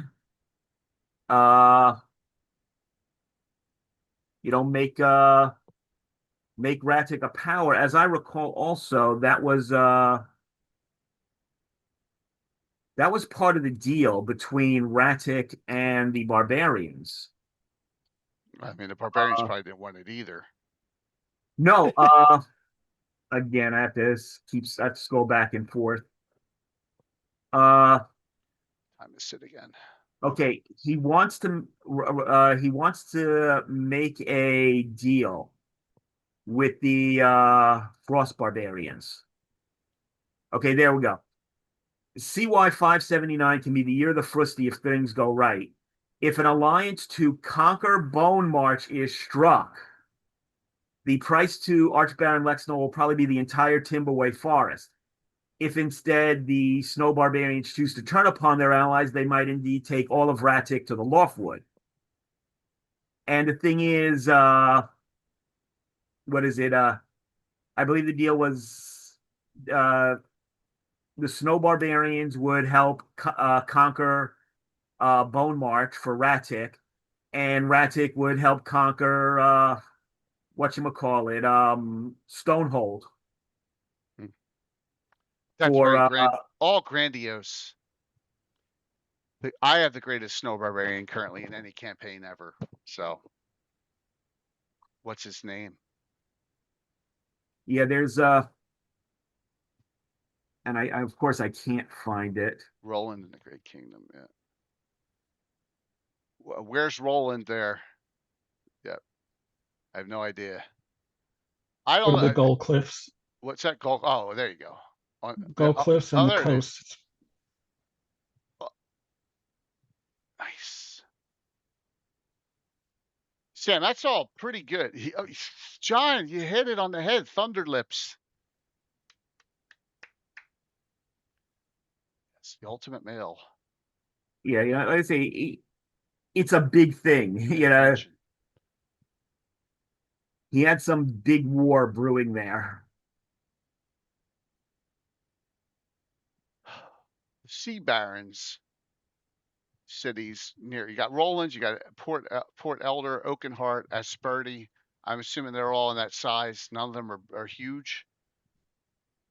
No, none of them are huge, but Roland is pretty isolated. It's kind of sheltered by the cliffs and the mountains, so it really can't grow any bigger. I think about 5,000 people, but it's been there for constantly. Oh, I mean, this Bay of Gates is probably a huge naval activity going on all the time.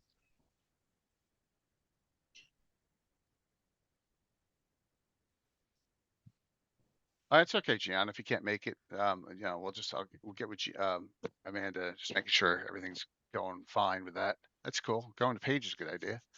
Awesome. So, so this is actually it's not part of the North Province. It's part of the Great Kingdom.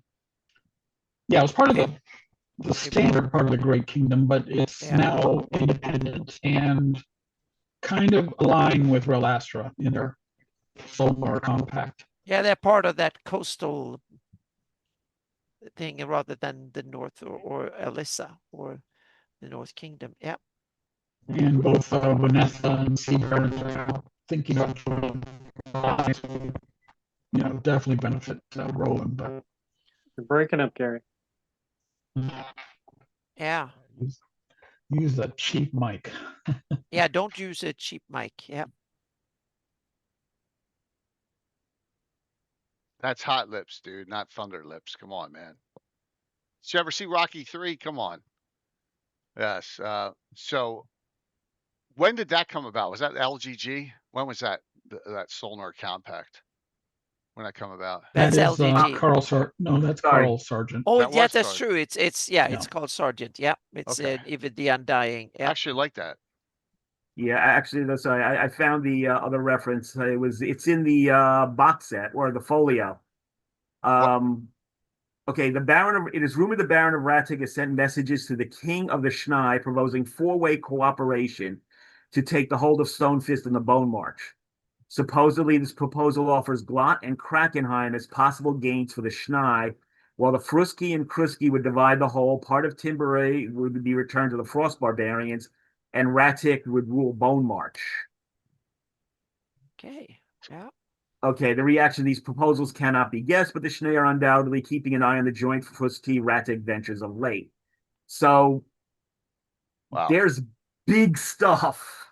Yeah, I'll say. That Coming goes, like I said, that goes all back to the wargaming aspect of D&D.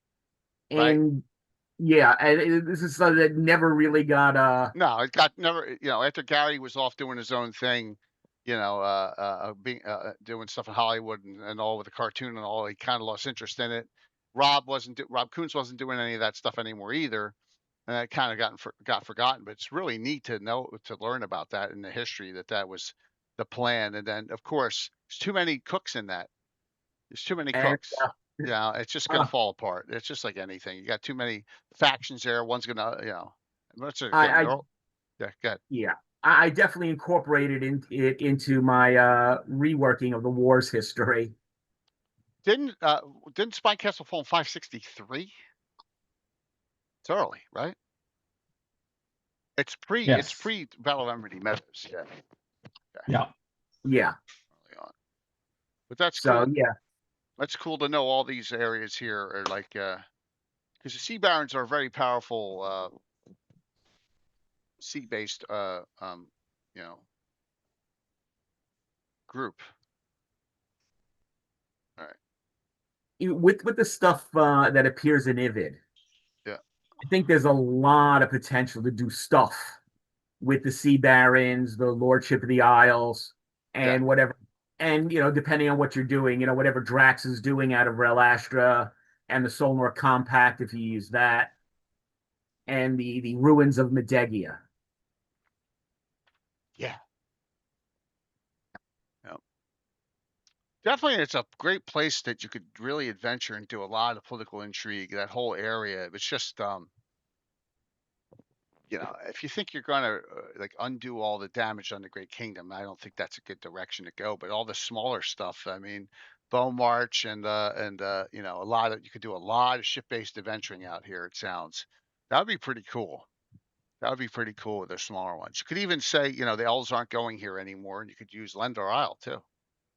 Well, that's a note. I mean, I think all things considered, there would be a strong drive to claim Lendor Isle by Drax, and if he allies with the Sea Barons, and if he can reunite House Atir and get the Lordship of the Isles, they'd obviously want to control Lendor Isle. They'd leave the elves alone, of course. Yeah, got it. All good. Too many ifs for me. but it's grandiose, absolutely grandiose. All right. So up north here, are there any? Vlekstad. Yeah. Where's that? Vlekstad. That's wolf or tiger? No. Oh, it's on the eastern side. Yeah. Oh, okay. Yeah, but otherwise we can do the. Oh, you mean yeah. Oh, here, Stonefist. Vlekstad. Okay, Vlekstad. Okay. Mm-hmm. Yeah. Small city. Yeah. What's left of that got wiped out? Yeah, has been raided and did the Stonefists survive onslaught by Iusians or others? No, or? Actually, Tang the Horrific raided it and burned Vlekstad.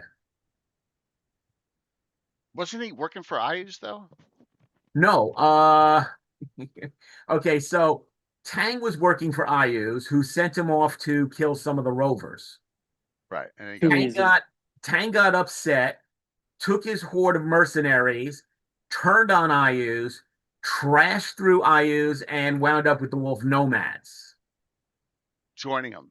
Right. Yes. Yeah, got it. Okay, got it. Yes. And before that, we know that the wolf nomads did have contact with the rovers because one of the wives of the Khan of the wolf nomads is a rover, and she's his favorite wife. I think she's his third wife, his favorite wife. And one of his sons, went over to the rovers and participated in a battle where the rovers did some trashing of Ius. Again, this is in that Dragon military news. Right. Yeah. This is before they got completely obliterated in the wars, in the official history of the wars. They trashed out Ius. Well, they trashed out the Horn Society. The Horn Society then went to war with the Bandit Kingdoms and all sorts of fun craziness of that sort. Okay. But Tang went in there, and then later, Tang was kind of a rising force up north. And then I think Fred didn't like Tang, so he had Tang attack. Had Tang attack Vlekstad, steal tons of horses, burn the town, but get killed in the process. Or he got killed in the process of the raid, and then they burned him in the town. But a certain Paul, Arthon the cleric, changed that in my revision. So Tang is still active. He stays alive and does more fun stuff. Wait a minute. So you guys bitch about me keeping people alive, and you did the same thing? Is that what I'm hearing? You guys yell at me all the time. Oh, you can't keep Grim. What's his name? With the rubber chicken alive? He died.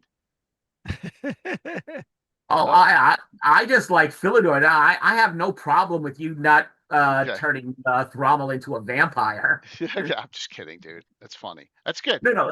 I mean, that's a legendary character, Tang, right? It's a legendary character. So yeah, this is the thing that good old Montan said back when we set up HAG, Heretics Association of Greyhawk. Yeah. Us heretic types have to know the canon better than the canonistas because we have to understand what we're actually changing. Yeah, I agree 100%, man. I agree on that. Aren't you a canonista, Sam? Well, yeah. I'm a sage. I will tell you what the canon is. Yeah. Right, but not enforce it. But you don't follow it. Yeah. I am on, he's got what's his name is a halfling, so no, he doesn't follow it. Yeah, of course.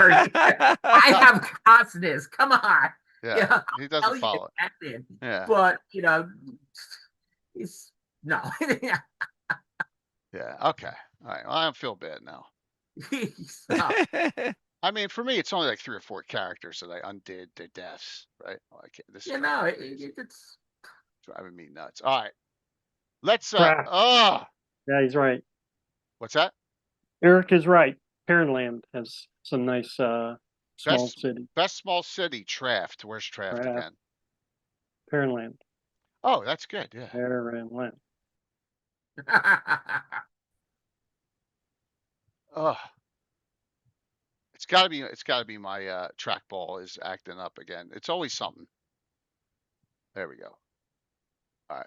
Traft. Oh, there it is. Yeah, we talked about Traft a couple adventure times ago. Oh yeah. You had them in Traft. You're adventurers for a bit, didn't you, Mike? That's my current campaign home base. Is Traft. Roughly, yeah. Oh, is Eric part of your group? Yeah. Oh, well, there you go. Yep. Awesome. So I never let them level up till they go back to Traft. Like they were all the way out in the Theocracy of the Pale. Got to come back to Traft. Got to come back to Traft. What? Oh my God. Well, hey, we solved that problem, man. Simple portals. This is 5th edition. Teleport. This is 5e here. Anything that slows down 5e, advancements, got to be good. Yeah, you got that. So, Traft, okay. But I like Traft. What's the population? Is it like 6,000? Shoot, off top of my head, 6, 7, 8, something. Okay, right there. But it's an interesting location because it's next to the Sepia Uplands, so you got a lot of contact with gnomes and dwarves, and then it's also close to the wolf nomads. Yeah. So you got that trade, and then everything on the lake. Well, you could trade across the lake, and I have it that it's so high up that it's so cold in the winter that it freezes over. So then you can you can go skating. You can have like these sailing ships, but with skates on them, and you can go across the ice. Given my friends ideas. Sorry. Oh boy. But I just assume it's like a giant version of Lake Baikal, so to speak. It's deep and high up, and it's really cold up there. And it is the size of Lake Superior, right? Yeah, it's big. Yeah. I don't think Lake Superior completely freezes over at any point. Oh, Lake Baikal freezes over. It's and Lake Baikal is one of the biggest lakes. It's a really big lake too. So it can definitely freeze over. It's about temperature and yeah. Yeah, but this year I could see this, like, because I know my brother-in-law lives off the Grand Traverse Bay. And that'll freeze out a couple miles. But Lake Baikal freezes over, so the ice is many, many feet thick because it's so cold. Yeah. It's also the deepest lake in the world. Yeah. So that means that it has enormous amount of energy in the water. So it's thin lakes freezes early, deep lakes freezes late. And that's what I'm saying, that if Baikal freezes over, Lake Quag can freeze over too. So I get a lot of play out of Traft, obviously, and in conjunction with that, the other town I would say in Pearland that I use a lot is Crest. Well, I wouldn't say use a lot, but I like is Crestable. Traft is 12,000, so that's in the upper category. On the edge. That's right on the edge. Where the heck's Crestable again? Crestable is at the pass to Ket. Ah, I see it. I see it. With a K. Yep. I'm looking to see it. And then you have Ugra Balan in the northern Yeah, I'm glad you Prague brought up too. Ungar Balan. I was just Yeah. reading about that today, and I was surprised. Yeah. Ungar Get Balan off is of this. 8,000 people. Well, Okay. it's a trade hub to Yes. connect all the nomads And where they what's trade, more, so to speak. yes, what's more, according to the LGG, I don't know who wrote this section, but the citizens of Ungar Balan, while they are mostly wolf nomads, they're not all wolf nomads. In fact, the wolf nomads, the hardcore wolf nomads, think the people from Ungar Balan are not Yeah. true wolf Mhm. nomads. Yeah. I found that very interesting. Yeah. And I also find it's one of these very useful places because it's useful for both the nomads up there to trade with the rest of the world and the rest of the world to trade with them. So it's yeah. Okay. Again, an old note from Gary. Fred puts the Guchek people in Ungar That's it. Balan. Yes. They are okay. Meanwhile, Bargru went with his personal guards to the land of the Guchek, the wild dog people, whose territory borders the eastern portion of Lake Prague and the uppermost reaches of the Sepias. Jikta, Khan of the Guchek, had failed to appear when summoned for the stroke against the invaders at Erutovar. Mm-hmm. The Tarkan underestimated the degree, for Perenland had subverted the Guchek by bribes. Oh. And the promise of aid, the wild dog nomads would declare independence from the Tarkan of the Legweir. Okay. So it's enclave. Huh. Well, I mean, it's part of the. I don't know. Yeah, it's one of those things where are those borders that absolute? So yeah, it's not an enclave; it's an independent khanate. Yeah. Right. So but now it's twice as big as Erutovar population-wise, so that says something. But now we need to explain to some people what an enclave and an exclave, what that is, so to speak. Because these are interesting terms. Yeah. Absolutely.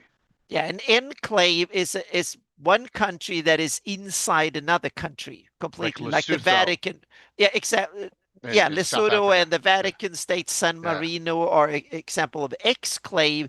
Is a small part of another country that is outside a country. Kaliningrad is an exclave of Russia, for instance. So that is surrounded by it. Yeah, kind of. Yeah. Mm-hmm. Yeah. Yep. Huh, does the planet have any exclaves? Sorry. Well, I'm not sure we have any well, it depends. You can see that the Scarlet Brotherhood has a lot of exclaves if you go with them, like Scant and Blue and stuff like that. Meaning places they control outside of their domain. But that's up to you how you run them. But that's one example. Enclaves, we have Freeborough, but Freeborough doesn't belong to, Freeborough, I would say, is an enclave because they're part of inside Furundi, surrounded by Furundi. So they might be an example of an enclave. And then you have small, like Lord Mistrine, for instance, is a small pasquerel or small little enclaves. Right. They're more of they hold the Free Reavers too. They hold the area of that, but they're technically not a government, right? They're not. Well, if you control an area and you don't belong to someone else, then you're technically an enclave in that sense. Okay. Yeah. You mentioned the Scarlet Brotherhood a second ago, Anna. In this book, the Scarlet Brotherhood, on the maps provided, there are many little villages, towns, and possibly small cities. They don't give the population info on them, but I'm sure a lot of them do fall in this discussion, but I wouldn't know where to really start. Yeah. Darn Brotherhood. All right. So while we're here, the Wild Coast is chock full of these towns. Narwhal. Yeah. Now you have to go over them. Yep. Mm-hmm. Pasquerel. Cantona, not Cantona, maybe not. Cantona was ruined from the ashes, I think. Yeah. Badwall. Well, most of them were ruined from the ashes, which kind of Yeah. This Both Elred, Badwall, Fax, and Cantona were all ruined from the ashes. Yeah. Sargent kind of screwed over the Wild Coast. Yeah, I never had that happen. Cantona is definitely a stronghold of humanoids, but Safeton is, you got this whole area up north, right? What's Safeton have? 3,000 maybe? I think Narwhal's probably the same size. Sam, you got any? I think it doubled after the Greyhawk Wars. Yeah, it's probably around that much. It's not too bad where I'm at. Of course, one of my favorite Wild Coast topics is: does the Wild Coast actually include Hardby and Highport? So that's a great question. So I would say that Highport may, depending on what time frame. Hardby, no. Hardby, not. But because it's on the other side of the. Well, it's kind of not. I think it's too big, right? It's got its own government. It's got its, Not bigger than Satan and then Norwell, is it? Yeah, it's got to be. It's got to be a little bit bigger. How many's in Hardby there, Sam? Okay, this is one of those things. Yeah. Okay, Hardby is 5,100. That seems low. Which means it is in fact smaller than Safeton, which is 6,100. That's after wars. Let's talk. Right. Let's talk. Okay, originally. before wars, Safeton 3,000. is 4.6 thousand. Oh, it still is. Okay. Okay, there's no population given for Hardby before wars. Really? Not even in the City of Greyhawk box set? Interesting. I don't recall. Okay, it's okay. It's okay. I can't imagine the population's much different though, Sam. From the Living Greyhawk to prior. Interesting. I did not check City of. I didn't think that Hardby was 1/15 the size of Greyhawk City. I always thought it was like 1/4 to 1/5. No, I have it way smaller. Greyhawk is way bigger. So Hardby's in a prominent position, but it's really no bigger than the other ones along the coast. Interesting. It's like Greyhawk's seaport. Okay, so there's the thing. If you look at the history, so in the folio and in WOG it says portions of the Wild Coast have been under the rule of Selene, Keelan, and Greyhawk at times in the past. Yeah, absolutely. If you look into Tab, Roger Moore has it that for a time, right after Furiundi declared independence, the Great Kingdom garrisons wound up based in Hardby. Hardby was extending its rule over the northern Wild Coast. Well, isn't that where Zaggy's originally from? Hardby, isn't he? Right. So my belief is when the land graph of the Celentan, the land graph of the Celentan was created, it was the whole region there. It was everything between Nyrod and Furiundi. And that includes everything down to Highport. Probably until where the mountains rise up there, the foothills rise up. Now, was this controlled by Greyhawk? Sorry, was this controlled by the Great Kingdom? Absolutely not. They simply said, this is the territory of the land graph of the Celentan. Go and conquer it. Right. And it never was. You got it. Right. So, but from time to time, Greyhawk or Hardby, I think even from time to time, Safeton or Narwhal established hegemony over one or more of the cities there, of their fellow cities, and that they were all generally just competing for dominance. Yeah, absolutely. And this only changed when Zagig came along. Right. And Zagig made Greyhawk from just one of, half a dozen or 7 or 8 cities. I forget the total number there. what is it? 1, 2, 3, 4, 5, 6, 7. 1 out of 8 cities. Greyhawk, Hardby, Safeton, Narwhal, Fax, Badwall, Elred, and Highport. Greyhawk, instead of being one of 8 small cities from 4,000 to 10,000, Greyhawk became the city of 50,000. And the others wound up being second raters. Right. Also rans trying to, not be ruled from Greyhawk because none of them really liked it. I gotta change my mouse again. It just being that kind of an independent area. Yeah. Okay, I did some digging, Sam. There is no population I could find in the City of Greyhawk box set, but in From the Ashes, Red Book, Carl Sargent, he has Hardby's population at 3,800. Okay. 3,800. It fluctuates apparently between books. Oh yeah, that's one of Greyhawk's charms, so to speak. Or there you go.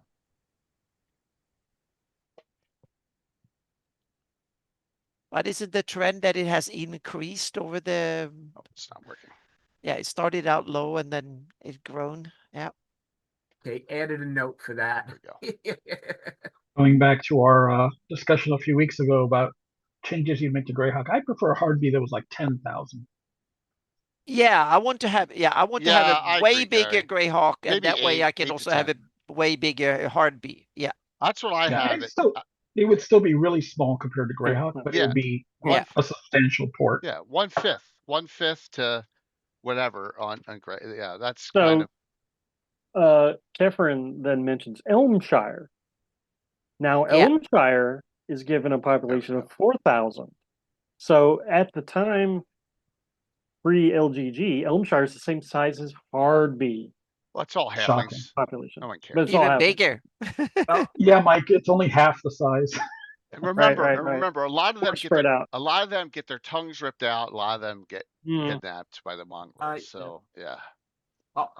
Elmshire is the center of the cult of Kas. Oh God! Oh my God! Plotting their vengeance. Oh, do you mean the halfling cult of Kas? Yeah. Yes. That's where all the evil Iusian halflings from that blister pack go. And Grosset Groddle is the home of all the evil gnomes that go and serve various places. Yeah. Lots of the characters from Gygax's home campaign were from the Wild Coast. Yes, and most of ours first generation and second generation characters are Wild Coasters, because that was the cool place to come from. You don't want to come from somewhere where there was a government over top of you, right? You wanted to come from it's not a wild coast in the sense that it's not chaos and ungoverned. It's a wild coast because the big empires never controlled it. Right. Exactly. And that's why I have it. That it was the outside of the Great Kingdom. And so I think these cities, though small, can still have a lot of culture and history and but they were only legacy. Seen as barbarian from Rossi's. Yeah. So which is everyone's favorite Wild Coast city? A Fax. I like Fax early on. In fact, my first ever character was from Fax. Did fax machines exist in 1980? No, they did not. But one of the reasons is that that heraldry of Fax is part of Gygax's personal shield. Yeah. Oh, okay. Yeah. Mm-hmm. Well, I don't. Even if it was routinely carved up by the surrounding empires, clearly their dominion only lasted a short time, a couple of 100 years in most cases. I would think of it kind of like a lot of those Italian city-states. In the Romagna, in the northern area, the Holy Roman Empire claims them. The papacy claims them. France claims them. And they kind of just tell everybody to sod off. Sure, they get conquered for a generation or two here and there. And then, there's another shift in alliances. And, oh, look, they just negotiated their independence. I was a big fan of Highport as well. I liked Highport. I liked the write-up in the Slavers about Elred. The map may not be great, but I love the story behind it. Don't they hang out in Badwall a lot in the Gord novel? I thought they did.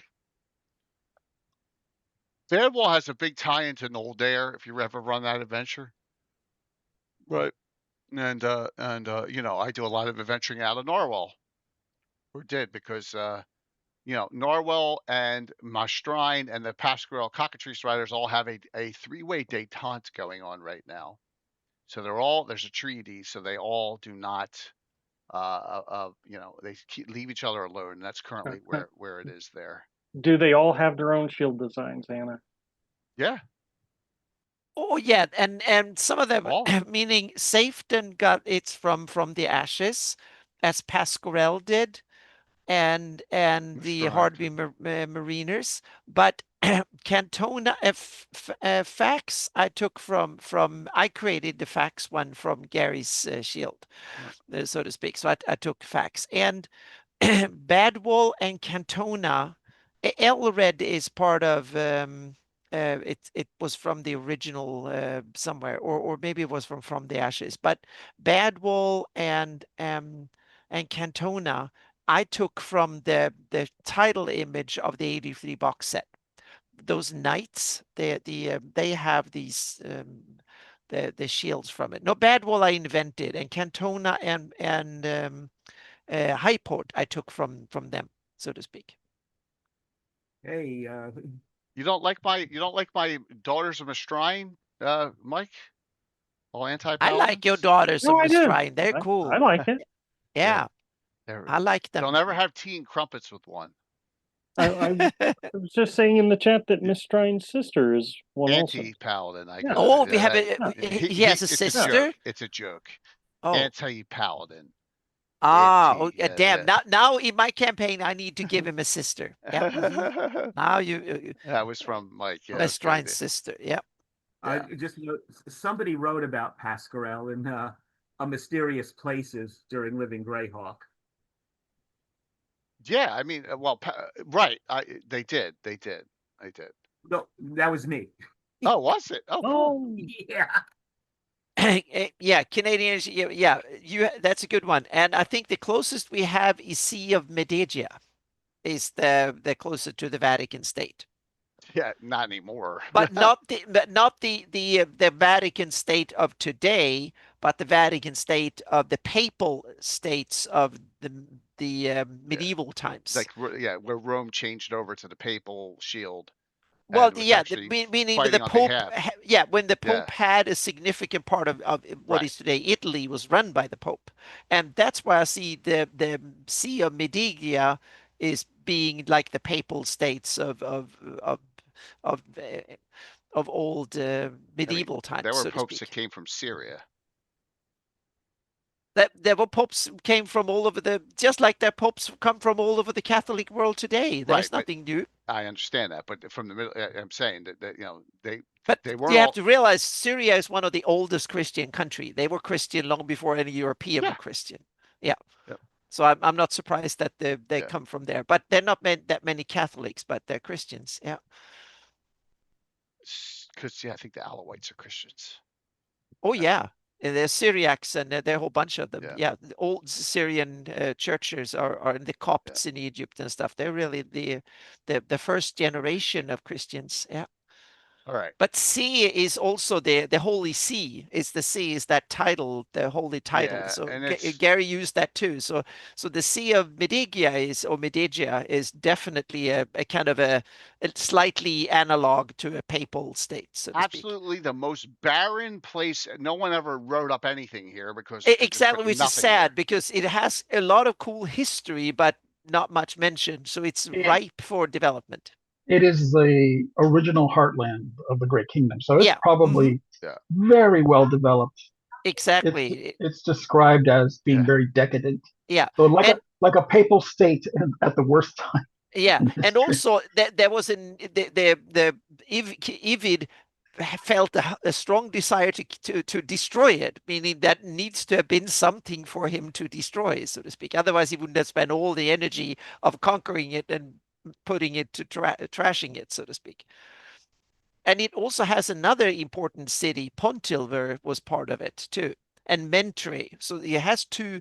Mentre was the seat of power, and Pontilver was the port city and port to the world. Now I'll say that our Brit friends and Paul, who's Irish, have done an amazing gazetteer of Medusha that you guys will see someday. So cool. I'm looking forward to that because it's one of the most underdeveloped places in Greyhawk, definitely.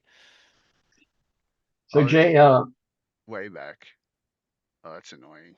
I can't even get it all up. I can't get this way back crap out of my way. Yeah, it's a shame what happened to those articles.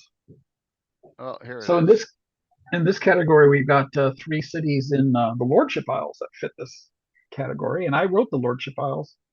Whoops. For the LGG, and I think the guys from Legends of Greyhawk said they're going to set something on the Lordship Isles. That's what he said. Yeah, that's what he said. Yeah, so I'm curious what they're going to do, but it's got essentially three major cities on 3 different islands. Yeah, because it was something on the road map on the page we looked at on Sunday on the webpage said Sulvard something. Yeah. So we got what? Very different cities. Yes, that is the sort of the Sul city, the home of the pirates that are the main enemies of the Sea Barons for centuries. Mahan. That is more of a mixed city. It has a lot of Ulman in it. It's I did not know it had a lot of Ulman. And down here and Shuloff. We should mention that the Freeport that Freeport box set was something that Chris Pramus said that you can switch and use that whole box set for the we've talked about it online, and that would be a good fit for the map and the content. Mm-hmm. Yep. And if you don't know what we're talking about, everyone, I know I have it on my machine here. I can bring it up real quick. Yep. Yeah, it got an Emmy nomination, and it was really highly regarded, that box set or big book. Huge. I forgot. It's a huge book. Yeah, Freeport City of Adventure. Look, it looks like Murlocs almost. Yeah. And it's from the same era where Pisahawk, late Pisahawk, and after that. So yeah. Very, very Caribbean in feel. Mm-hmm. Very neutrally placed too. It was never. So you can have like Ulman and a lot of you have a multi-layered society with the original Ulman, and then you had the Sul come on top of them, and then finally you had the Aerdi come on top of them. Yeah. So you have these mix of cultures, kind of like the Mesoamericans and the Spanish and the English. You have that kind of mix that you could play with. Yep. Mm-hmm. Very cool. You wrote that up, Gary. It's awesome. Yeah, Sulward is like the seat of the prince of the Isle. So yeah. So I'm assuming you don't like it that this is also supposed to be taken over by the frickin' Scarlet Brotherhood too, right? Well, it depends on how you handle it, right? Yeah. If what they are doing is using the leader as a puppet, and it's all behind the scenes, that's exactly how the Scarlet Brotherhood should operate. Right. Yeah. By influencing. Sorry. Go ahead, Anna. I was going to say that might also be more in their interest, because if there is a major threat from the mainland, it might be a smart idea for them to ally themselves with the other big power somewhere else, so to speak. So it can make sense. Absolutely. But that's not how it was written up. No, but it can make sense. No, I mean, it depends. In some of the countries like Onwal and Sea Princes, yes, it does sound like there's actual navies and armies actually occupying those countries, and ID maybe as well. Lordship of the Isles, it seems like they were playing on the natural Sul enmity for the Iridians, having the deck scanners kind of take over. I think that might be a more natural transition, and there aren't really Scarlet Brotherhood ships all over the place. But as a DM, you can shade it either way. Mm-hmm. Yeah, and I also like another world building aspect. Sulvard is seated towards the mainland, meaning originally when they founded it, they probably had more connections to the Great Kingdom and stuff like that. Oh, yeah. And then Mahan is a city that is directed towards Hepmona land and trade the other ways, the other way, so to speak. So I really like the fact that one city is directed in towards one direction and another one towards another one, so to speak, southern. So it's one of these things that when you do world building, placement of port cities and cities and stuff there's a lot of geography, politics and stuff involved in lots of big naval battles in this area. You're not too far from the Sargasso with the lost ships. Yep. This looks like it's a volcano kind of thing. Yeah. I had to put some fun stuff in there. And a lot of islands are volcanic in the real world too. So it's common reason for islands are volcanoes. Yeah. Kind of looks a little bit like Hawaii. Yeah. Anna adds a lot of texture to the map. I just noticed it. Oh yeah, I just mixed in, but I made them small and old, like they're not huge active volcanoes. They're more like old craters. Meaning you come to the Azores, for instance, and stuff. You have lots of old volcanoes, and a lot of islands have old volcanoes that were active from hundreds of thousands to millions of years ago. So, and if you kind of zoom out and look at it, it's almost like the Spindrifts and the Lendor Isles are still part of the same chain. Yeah, it's just the political separation. Yeah, exactly. There's the same geology that formed that band of islands and out there. Archipelago. Yeah. Well, yeah, that's what I meant earlier. The whole thing from the lordship to the sea princes, sorry, the lordship to the sea barons, is one archipelago. Yep. And as Gary mentioned, that's why the taking over from the Iridians, has Atir, which conquered the sea barons, which conquered the lordship of the Isles. Yeah. I have it that. Oh, sorry. Go ahead. I was gonna say sometimes Anna and I nerd out and talk about how during an ice age this might have been land bridges. Exactly. That's what I'm saying. That's my take on it is that the Sea of Erdi is only maybe 1,000 or 500 to 1,000 feet deep. So when there's like a huge ice age, since there's so much of more land mass, especially up in the poles and stuff, so a lot of the ice get landlocked. So that means that the ocean fall that much. So you can literally walk out to these islands and they become hilltops in the landscape. And I have it that was back in the early Flan era and stuff. These were part that was settled, so a lot of the Flan territory disappeared, and the Olmans and others had a much bigger area to play with back in those days than later. And the Azure Sea might have been in Sealed Lake. Yeah, or like a bay inlet, so to speak. Yep. Yeah. If you want to, you can run Flannies that way and have history, because I can explain some of the early settlements on these places because they've been around for thousands of years. They were never settled by boat. They were actually settled by land originally. Well, guys, given the time, maybe you should jump around and find your favorite towns. How about this favorite town? Yeah. Oh, there you go. Oh, well, that one's too big. It's only 8,000. Barely small enough to be mentioned here. Yeah, barely. Would you have ever put it as part of the Wild Coast? Or is it always? No. Yeah, what is that part? I have the Wild Coast from Safeton to Highport, but is that the wrong definition? Kind of. Yeah. What is the north to south? That is, yeah. No, it's Sheldamar. It's the edge of the Sheldamar Valley, technically, when you think about it. But the Sheldamar Valley is on the other side of the Lort Mills. Yeah.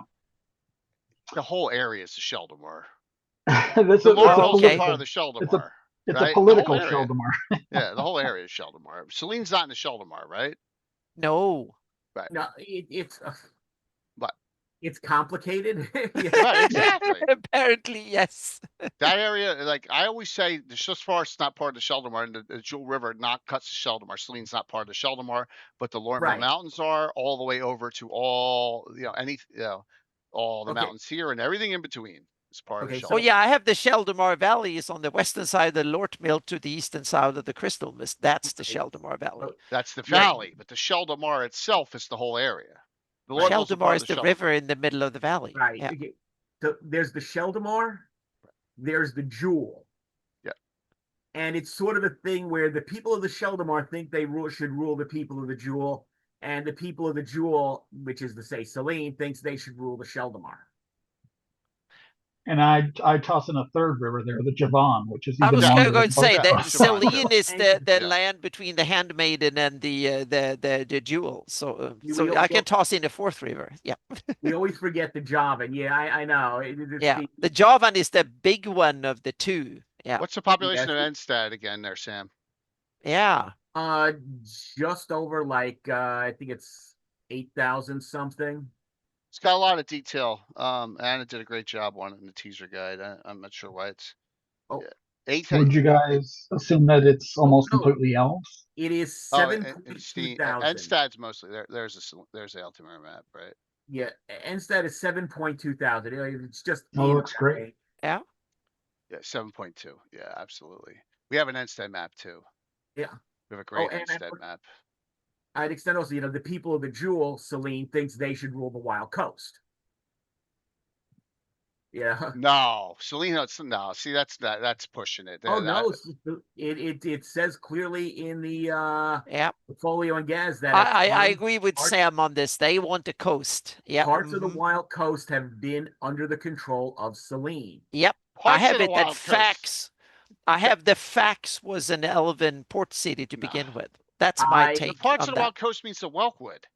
That's parts of the Wild Coast. You guys are extrapolating too much now. That's parts of the Wild Coast. That's what we do here. That's our business. Facts. That's our whole spiel here. That's how it's I'd go with it before the migrations, maybe. Yeah, right. That's the thing. I mean, I'm not. Actually, meaning 3 generations ago, like 4,000 years ago or something like that. Yeah. Well, even after, okay, you have the period after Vecna II was destroyed. I would expect Selene annexed most of the southern Wild Coast at that time. Yep. And then, of course, they withdrew because, it wasn't in their interest to really. Okay, so they go, what the hell are we doing? This sucks. Why are we here? And they left. Facts bad. Yeah. Well, no, because the people there are like, yeah, screw you, elves. Right. You gotta remember, the whole Pomars was humans and dwarves, all the way up to the Hateful Wars. It was petty nobles. I think the whole thing, all the way up the Wild Coast, has always been petty human nobles. But the Pomars was petty human dwarf and human nobles, because right. And the dwarves, of course, they're like, yeah, we don't want you Selenians ruling us. The humans are like, yeah, we're not like those Nihili on the other side of the mountains. We're not just gonna let you do whatever you want because you know what? We got to do a Melf guide to Selene, and I gotta straighten you all out. This is just crazy. Selene, I know of no published source where Selene takes over anything in the Wild Coast. No, but they had desires. Yeah, it just says portions. Portions of the area have been under the control of Selene. This part of the Welkwood. Selene, the Prince of Ulek, the Gynok of Hardby. There's Hardby in it, and the Free City of Greyhawk at various times. Right, which means part of the gnarly forest for Greyhawk, because there's still these cities up here are Greyhawks. Some of these have Greyhawk patrols in them now. No, I'd expect that would even include the cities on the plain. Oh yeah, I agree with Sam on this one. I'm with you, Sam. I'm backing you 100%. Yeah, but not freaking Selene. You guys are crazy.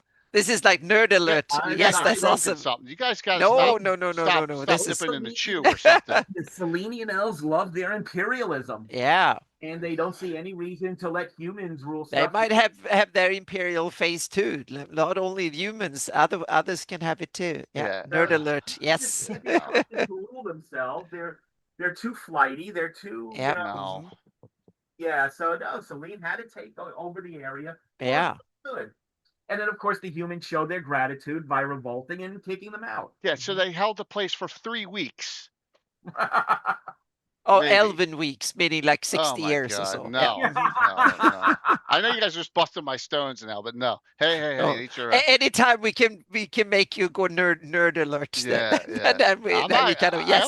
I almost had a semi-stroke on Sunday night. Yeah. I'm happy allying with Jeez. There probably were elven armies all over that place during the Hateful Wars. Oh, yes. Yeah. Yeah, because they were running. They're running their asses all the way down into the. They go, we take over the pole march. We don't care. They rush them through the source and like, you guys are on your own.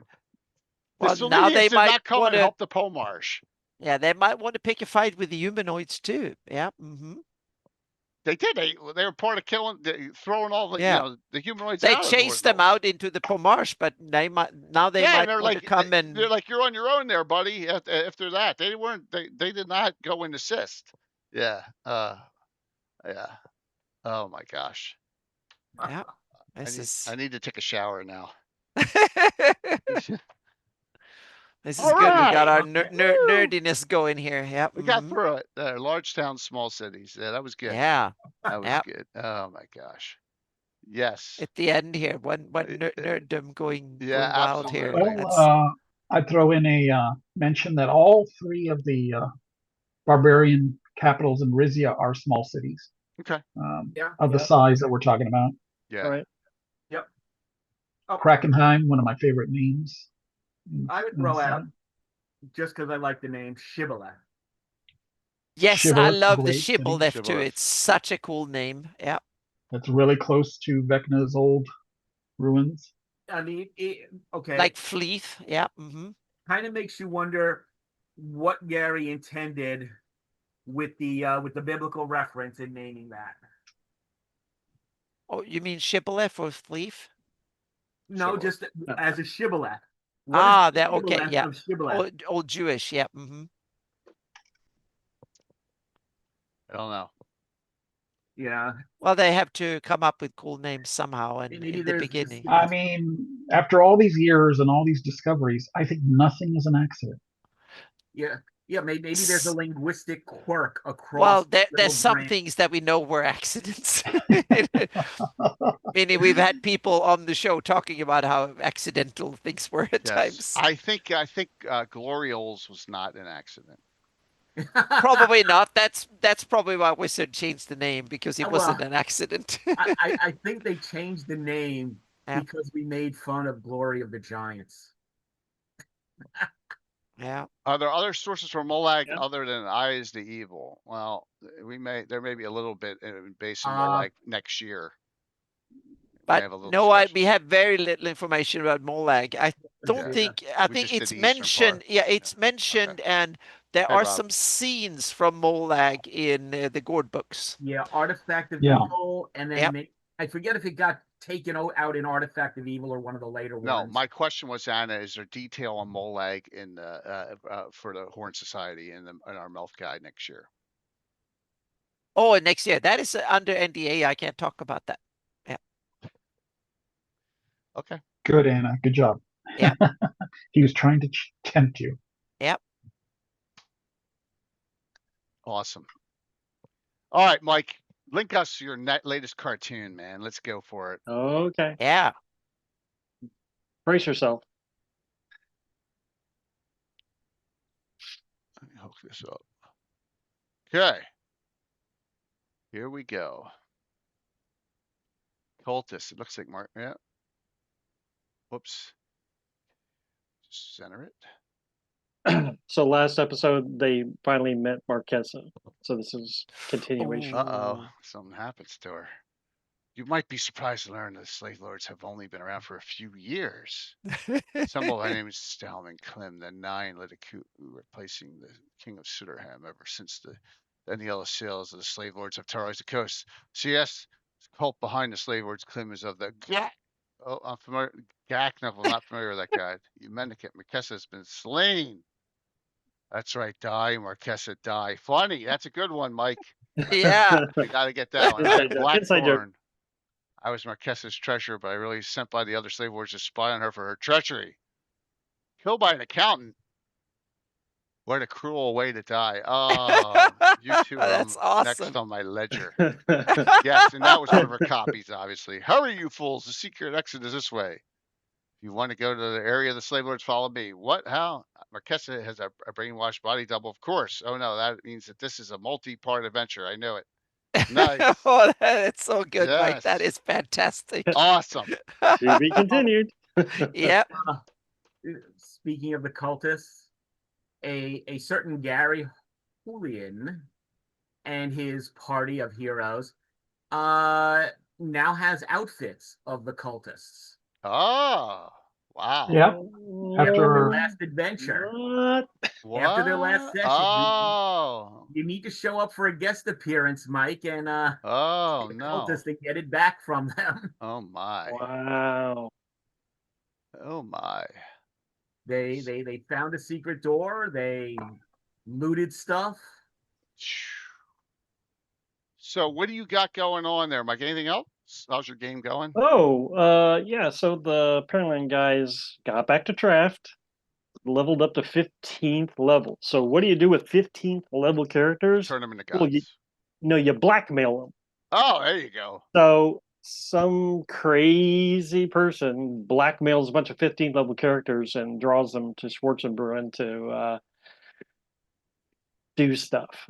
How's it going to go? Probably terribly, but it's all in good fun, right? So Yeah. to be continued. Cool. Yep. I believe that's a Greyhawk City base base on the trade route. I believe that's what that is. Their Greyhawk War. I believe that's what it is. I think it's in there. It's either in the Free City Graph box set or it's in From the Ashes, one of the two. Trade, that's cool. Blackmail, I love it. Blackmail. Nice. Because if you can't hurt them with the hit points, you can hurt their reputation. You can also take yes. Or their bank accounts, right? Sam, anything going on with you? No, just stumbling through, doing my usual. Cool. Rick is still hard at work. Well, the thing is, he's hard at work dealing with life. Rick showed up Sunday night for the Legends of Greyhawk discussion and was in chat. Yeah, he's dealing with life, which keeps interfering with him finishing off the Roger Moore issue. Okay. As soon as he gets that done, I will be happy to have everyone read it. Okay. Yeah. Very cool, man. I'm trying to get Norker to help me with some final edits on my on a big thing I did on Languages of the Flanays. Oh, and that'll be the next net book I have when it comes out. Cool. I threw in my usual crazy inventions for subcultures and linguistic groups, and various notes for what people would speak and how similar they would be. Fantastic. Yeah. Appreciated the detail and the chart you gave us and coming on. I really appreciate it. Thank you. Mm-hmm. I make these things up and I'm like, yeah, it's just a little side reference. Yeah, and Sam, I don't think you and me, I've agreed this much with you ever before. So this is a new record. It's That's awesome. disturbing. Yes, it's really disturbing. No, it's not. Now you're in trouble. Yes, exactly. Now I'm in trouble. Yep. Yeah. No, I mean, now Jay is in trouble. I'm in big trouble. Oh my God. Just gonna have to nuke the whole planet like Gary did in the one book and then destroy Greyhawk and start over. Mm-hmm. I'll be the Thanos of Greyhawk. We're gonna remake it. All right, Sarah. Gary, anything going on? Well, it's been a melancholic week. I mean, this month is the 25th anniversary of Cannon Fire. Cool. And made me think back that 5 years ago we did a 20th anniversary show on your channel with Jason Zavot. I mean, Jason Zavot and some other guests. Isn't that crazy? Yeah. And it was just, I think, 3 or 4 months before he passed. Yeah. And he was so excited too for what he was planning on the future, and he was doing those Gord books and getting all the readings and stuff. Yeah. Oh yeah, the readings were great. And so this week we lost another member of Cannon Fire, a guy named Mystic Scholar. What? Who has been around I'm since sorry. the beginning. Yeah. What's his real name? Anthony Hargis. Man. Oh, that's sad. I talked to him several times. Yeah, he'd been around since the beginning. Yeah, but I don't think it was that old. He was about my age, I think. Yeah, I think so. Yeah, in his 60s now, I think. Yeah.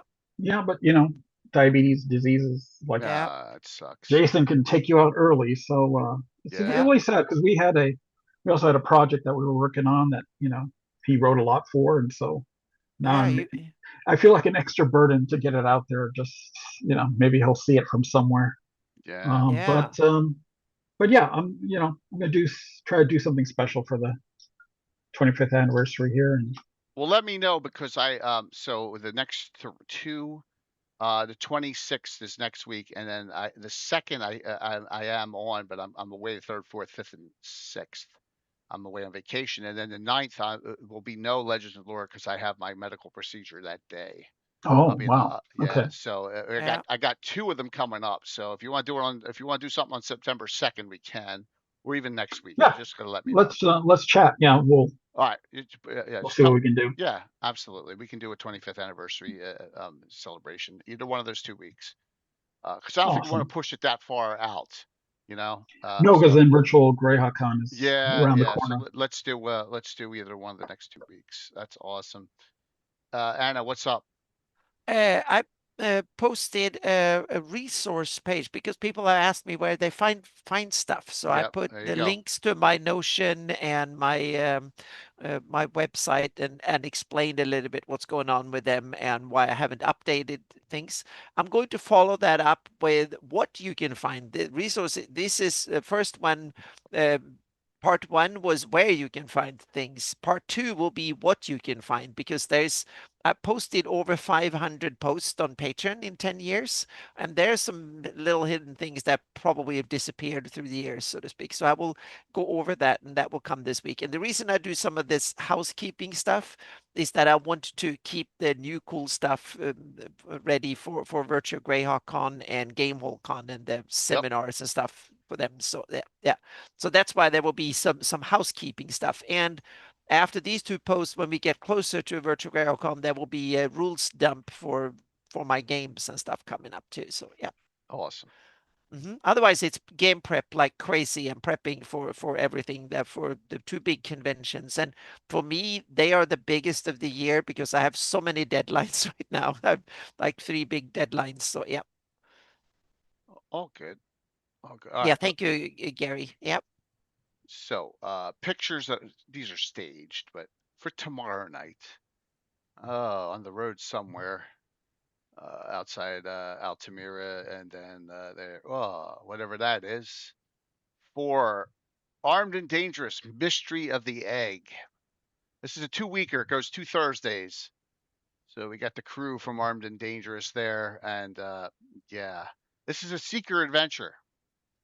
So I don't want to give it away, but Mitchell Sharp, who's my gnome priest of Jormy, kind of gets assigned a mission, and that happened a couple weeks ago during the stream 2 Thursdays ago from the Seekers at the Seeker Tower in Altamira, and he kind of messes things up at the beginning, and now they're kind of screwed, and they got to figure out how to get back on track.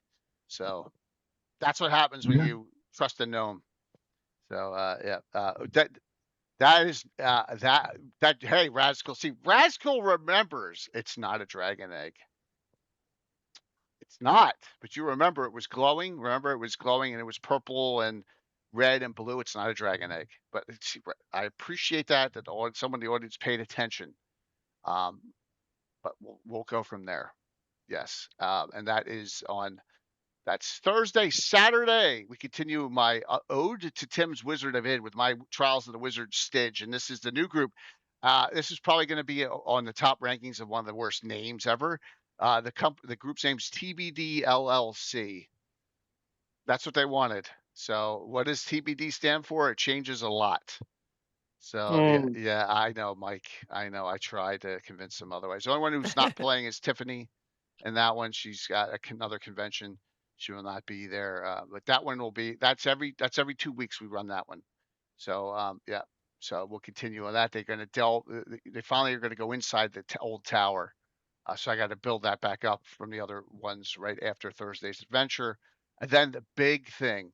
So if you don't know, when I was at GaryCon last year during the fundraiser that they do, I offered to run a game for someone, the high bidder, and 3 of their friends, with Ed and Tiffany playing in that game. And that is going to be a week from Saturday, August 29th at 5 p.m. Riddle of the Stairs to Nowhere. I'm going to take them on a little trek. So we got 4 guests. They're first time ever playing in mine. one guy doesn't understand. He's like, "How are you doing this using a VTT?" And I'm like, "No, I don't need a VTT. Haven't you watched?" It's like I don't get it. I'm like, "You'll get it pretty quickly how I run my tabletop." So I think they're going to be really excited about that. So and they bid $1,000 for it, so it's worth it. That's amazing. Yeah. It was only myself and Kelsey Dion were the only two that actually did. Actually offered games. So hers went a little bit more than mine, not too much. So I was happy about it. But there, and so Ed and Tiffany will be playing that game 5 o'clock on Saturday the 29th. So that'll be a fun one. And I kind of rehashed an old adventure. I think it'll be fun for that group, and it'll be like 5th, 6th level characters. Ed's making a new character. Finally, no more. Yes, and it's going to be. Are you ready? Half elf, triple class, fighter mage thief. Okay. Because triple classing of base classes was allowed back then. How much will people play Buck Rogers? You'd have to pay me to play Buck Rogers there, Prof. Right? Only if the real Wilma Deering or Princess Ardala was there, then I'd pay probably about 10 grand. So yeah. Triple class? Oh, triple class is easy. Gazumba's a triple class. It's fighter cleric mage. Triple class characters. It's all base. You can only be fighter, cleric, magic, or thief. Any 3 combinations of them, half elves or full-blooded elves. But that's back in the day, man. So there you go. All right, let's do the giveaway. See who wins. So right now you get these 2. You'll get Shattered Circle and you'll get Lenla Kafka's L1. You have both of them, and we'll figure it out. So, it's okay. It's okay. If you're new to the hobby, I'm glad to see you here. Please make sure you you did follow. Great. You followed a couple days ago. It's Troy D20. Thank you for being a part of the community. By the way, if you haven't signed up yet, Virtual GrowdCon is not that far away, and we have a ton of games. Some live streams, some just played on Discord, some just played on Zoom. Sign up. It's like $6.35 with the fee. From and I will have a stream game, and I will run 2 games. I was running 2. You can sign up, get in and a game. You can get in you get in my Grand Joust, getting in games from Troller Games. You can get in a lot of people. Phantom NJ has games. Tiffany's gonna have a game. Lots of channels. Sparkles Mandy has games. We got a lot of games going on. Oh, Joe Block and DM Angelo. They'll be on YouTube. Cool. Yeah, we got a lot of games coming up. Yeah. So, all right, here we go. Exclamation point drawing. Everyone ready? And then we're going to raid into Marquee tonight. Yep. So, what if leveling was even slower? Hey, it took Ed's character, 4 years to get up to 10th? And that's a straight class magic user. Yeah. So I think my leveling's perfect. Yeah, it takes a while. It's appropriate. Yeah, it absolutely is for old school. Yeah. Yeah. All right. 1 second here. Let me make sure. You don't play every week, though. That's right. We're not playing week after week after week. We bouncing all around and stuff. The Army Dangerous characters are 7th now. Some of them straight classers, right? The multi-classers are 6, 6, 6, 7. Yeah. All right. Here we go. Let's see who wins. Here we go. Winner tonight. Dun, dun, dun, dun, dun, dun, dun. Boom. 491 Phantom. Grats. Let me know, man. Just let me know. I know he's usually on, so we'll give you those 2. Any final thoughts from anyone? Thanks for the great show tonight. That was fun. Yeah, we nerded out quite a bit. Yep. Yeah, nerding out. Is this our last settlement show, or are we going to go down to villages? I think this would be the last one. No, the villages, I think so. Yeah. Well, villages. There's some famous villages. There are some. There's a couple. But maybe Jay could spin it as a different topic, like what are some of the best villages to start a campaign? Yeah. That would be a good idea. And we talked about a couple of them already. We could talk about every citizen of Hamlet. We know what treasure they have, Mike. Yeah, and then we can go on one of Len's spreadsheets. I actually like that idea, Gary. Time calendars and the ages in World of Greyhawk. I like that. Oh yeah, I think that could be a good one. That's a great one. But yep. Let me know when you want to do the campfire 25th. We can do it. So okay. Our luck is mislodged. There's a lot of fun ones. So here we go. We're gonna raid into Marquee. Say hello to Rachel. She's doing some artwork, but we'll give her a shot tonight. And let me hit the wrong button here. See you tomorrow at 7. And then Saturday morning at 11. Right? Have a good one. Ray coming in.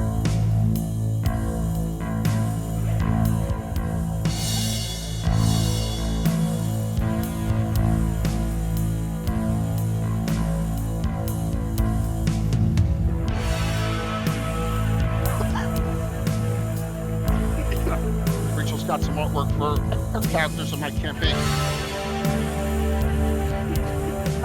Excuse me. 5, 4, 3, 2, 1. Deal tomorrow night? Triple cough. I hate that.